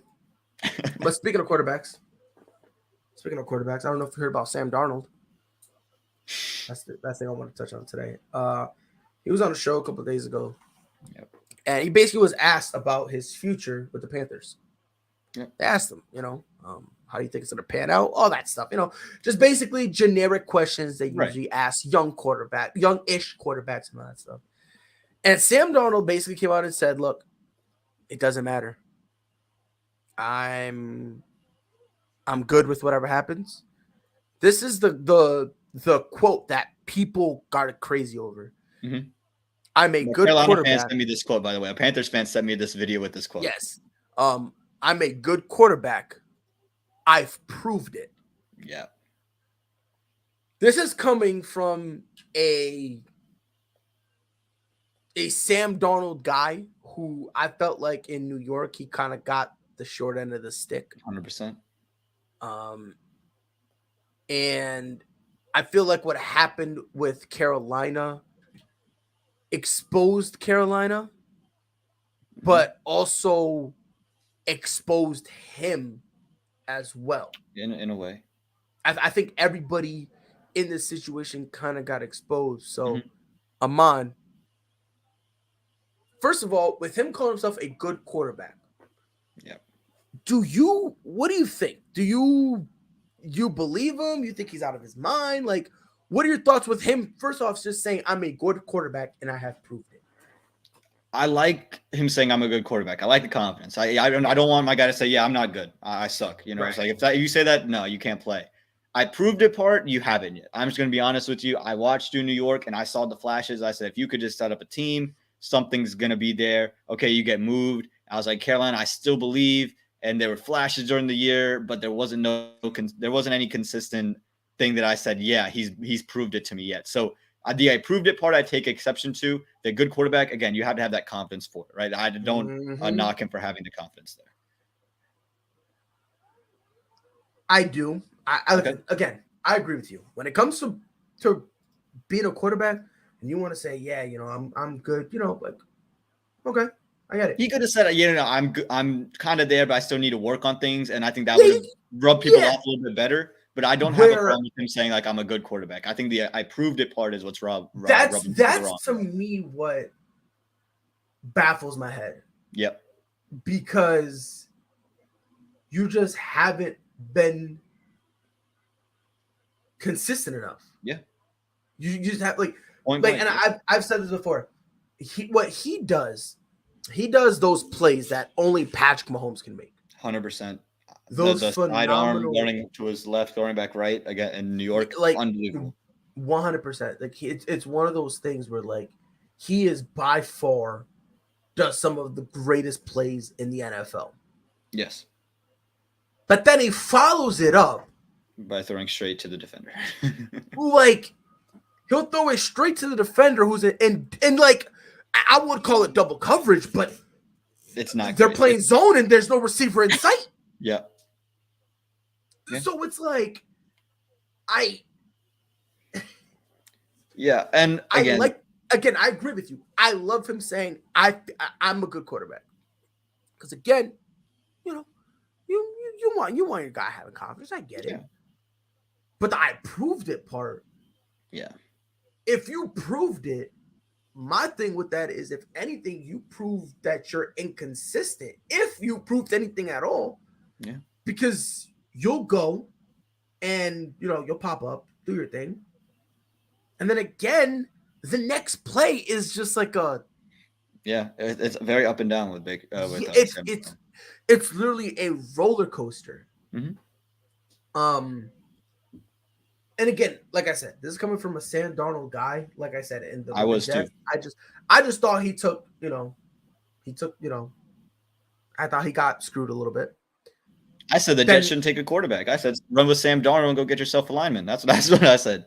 I mean, honestly, I didn't want I thought whoever was going to go to the Jets was screwed, to be honest with you. Quarterback wise, I thought you were going to be screwed. If you don't believe me, go check out Zach Wilson is. But even then, I'm not that big of a fan of Zach Wilson, but I don't know. I thought Zach Wilson was going to be bad. I don't know. I didn't think he was going to be this bad. I didn't know he was going to be that bad. So it's kind of like, is it because he sucks or is it because the Jets are screwing him? Jets, yeah. And that's where I'd come to the defense of Sam Darnold of he's never had an offensive line. Even in Carolina, their offensive line is atrocious. So if he gets the opportunity to play this year in Carolina, they revamped the offensive line. They got two really good pieces. So now is where I really am saying, Sam, it's your last chance because the receivers are there.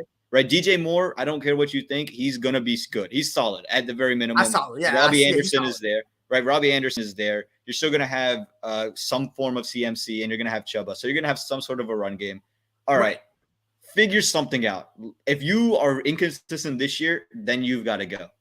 Right, that's what I'm saying. And to Damien's point, the offensive line has never been good. So you can't blame him for the inconsistencies on that. But this year, to me, the Panthers revamped it. They got Ben McAdoo as a coordinator who, again, iffy, but he was good, decent with Eli Manning. So maybe something trickles over. The receivers are there. I think this is the kind of prove it year for Sam Darnold. Right. And again, that's why I said I thought both parties got exposed. West Ham Darnold a little bit, but also them, which is why I'm saying Panthers shouldn't draft a quarterback.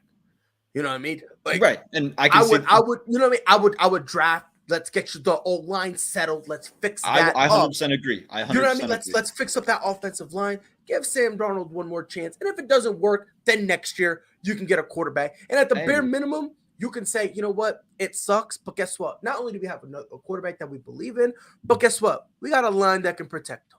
We got a line that and you can go attract another free agent quarterback if there's one comes available. So again, I see the point, and I 100% would follow it. Right. So that's kind of what it is for me when it comes to Sam Darnold.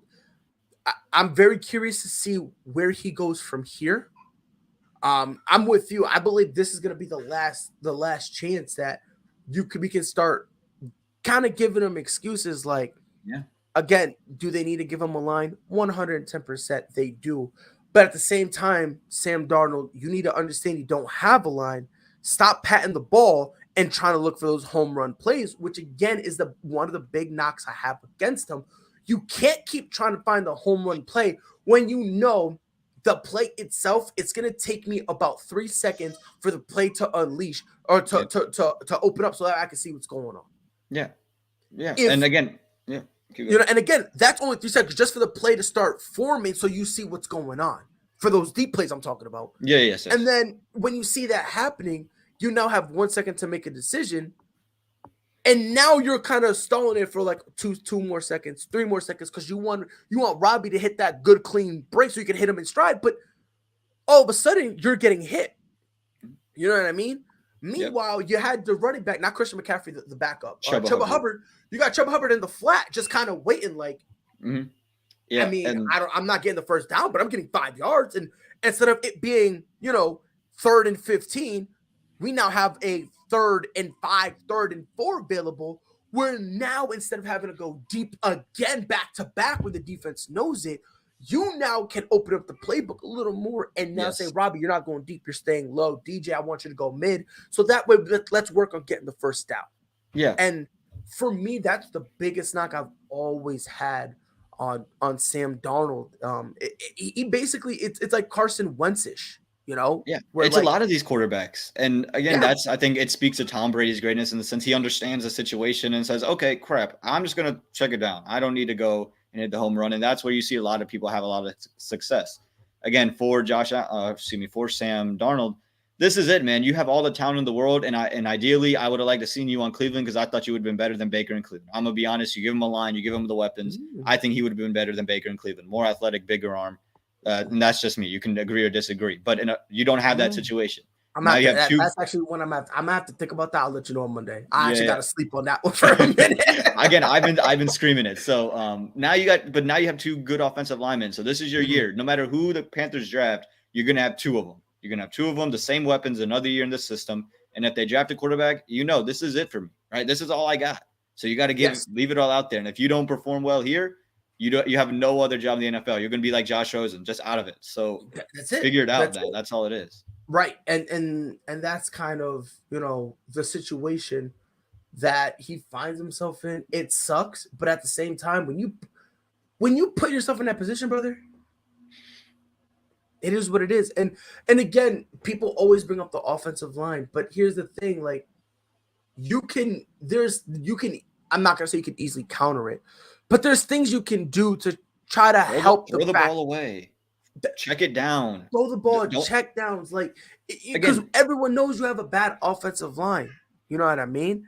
Yeah. But when you have a bad offensive line and you're still trying to go deep, you're now putting yourself in a very awkward situation where you're just going to get hit all the time. That's it. You're going to get hit. And it's a shame because the more you get hit, guess what's going to happen? There's a legitimate chance you're going to get hurt. Legitimate chance your fumbles are going to go up, which again is going to be a direct reflection on you. Right? Doesn't matter how bad your offensive line is. If you get hit and fumble the ball, that's on you. Yeah. Right? And if you get pressure, you're trying to wait for that home run ball, you now forcing it, that's going to lead to more interceptions, and you getting hit and throwing the ball, more interceptions. So like you're kind of putting yourself in an awkward situation, very awkward. And again, we agree.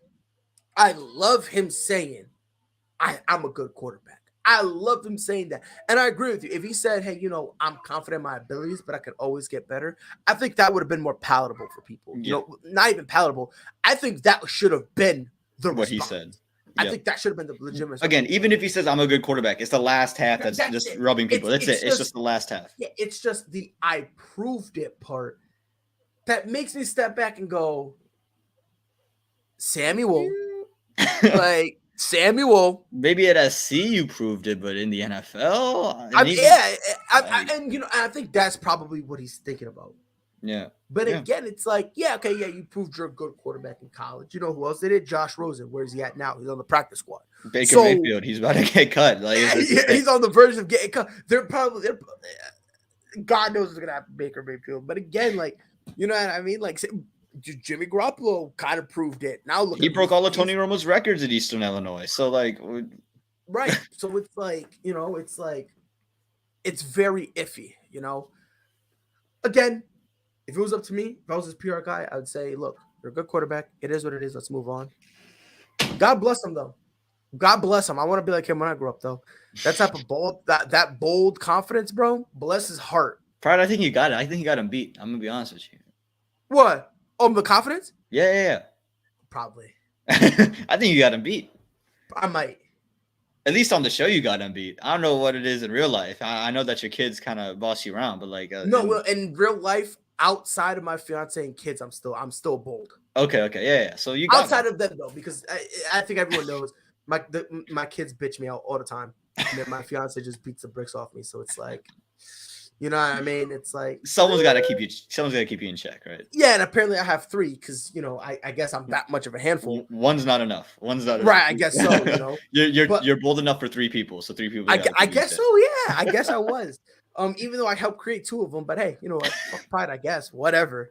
But yeah, like again with Sam Darnold, it's this awkward situation where, very awkward, might I add, because if he says this.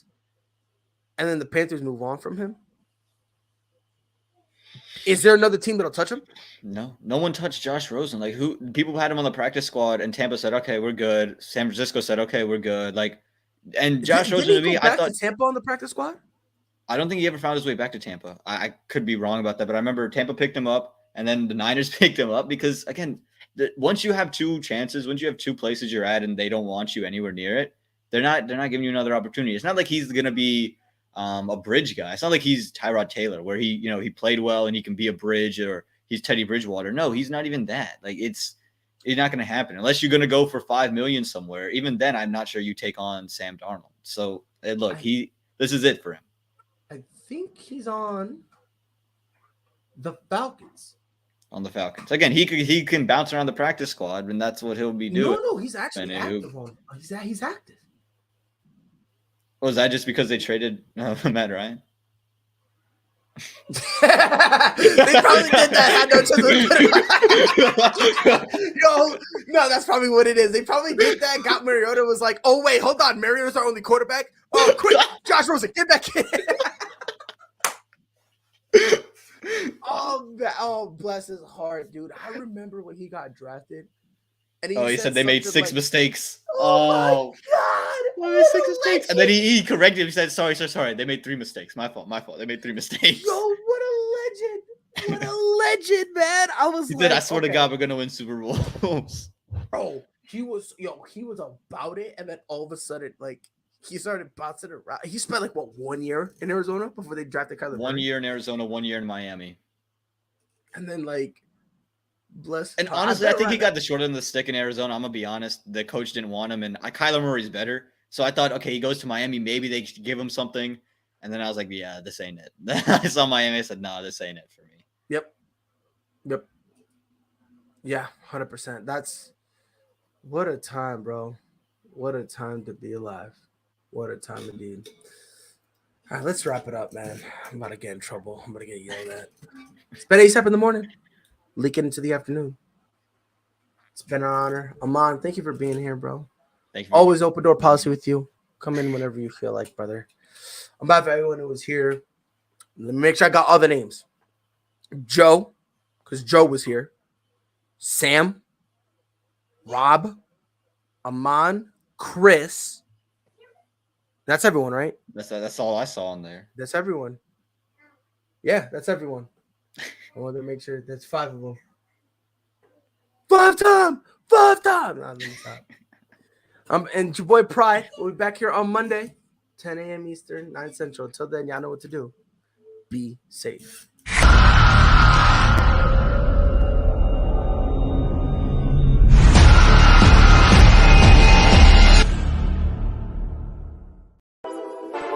All sports, all plays. Yeah. All sports, all plays. All sports, all plays. 365, we making a plays. You talking the game, get you through the days. We're high in the court, the dime in the lane. Variety topics, living the same. All presentation, sports information. In the airways, taking the nation. All sport, all plays, like working your faces. Grace at the field, so tie the laces. All sports, all plays.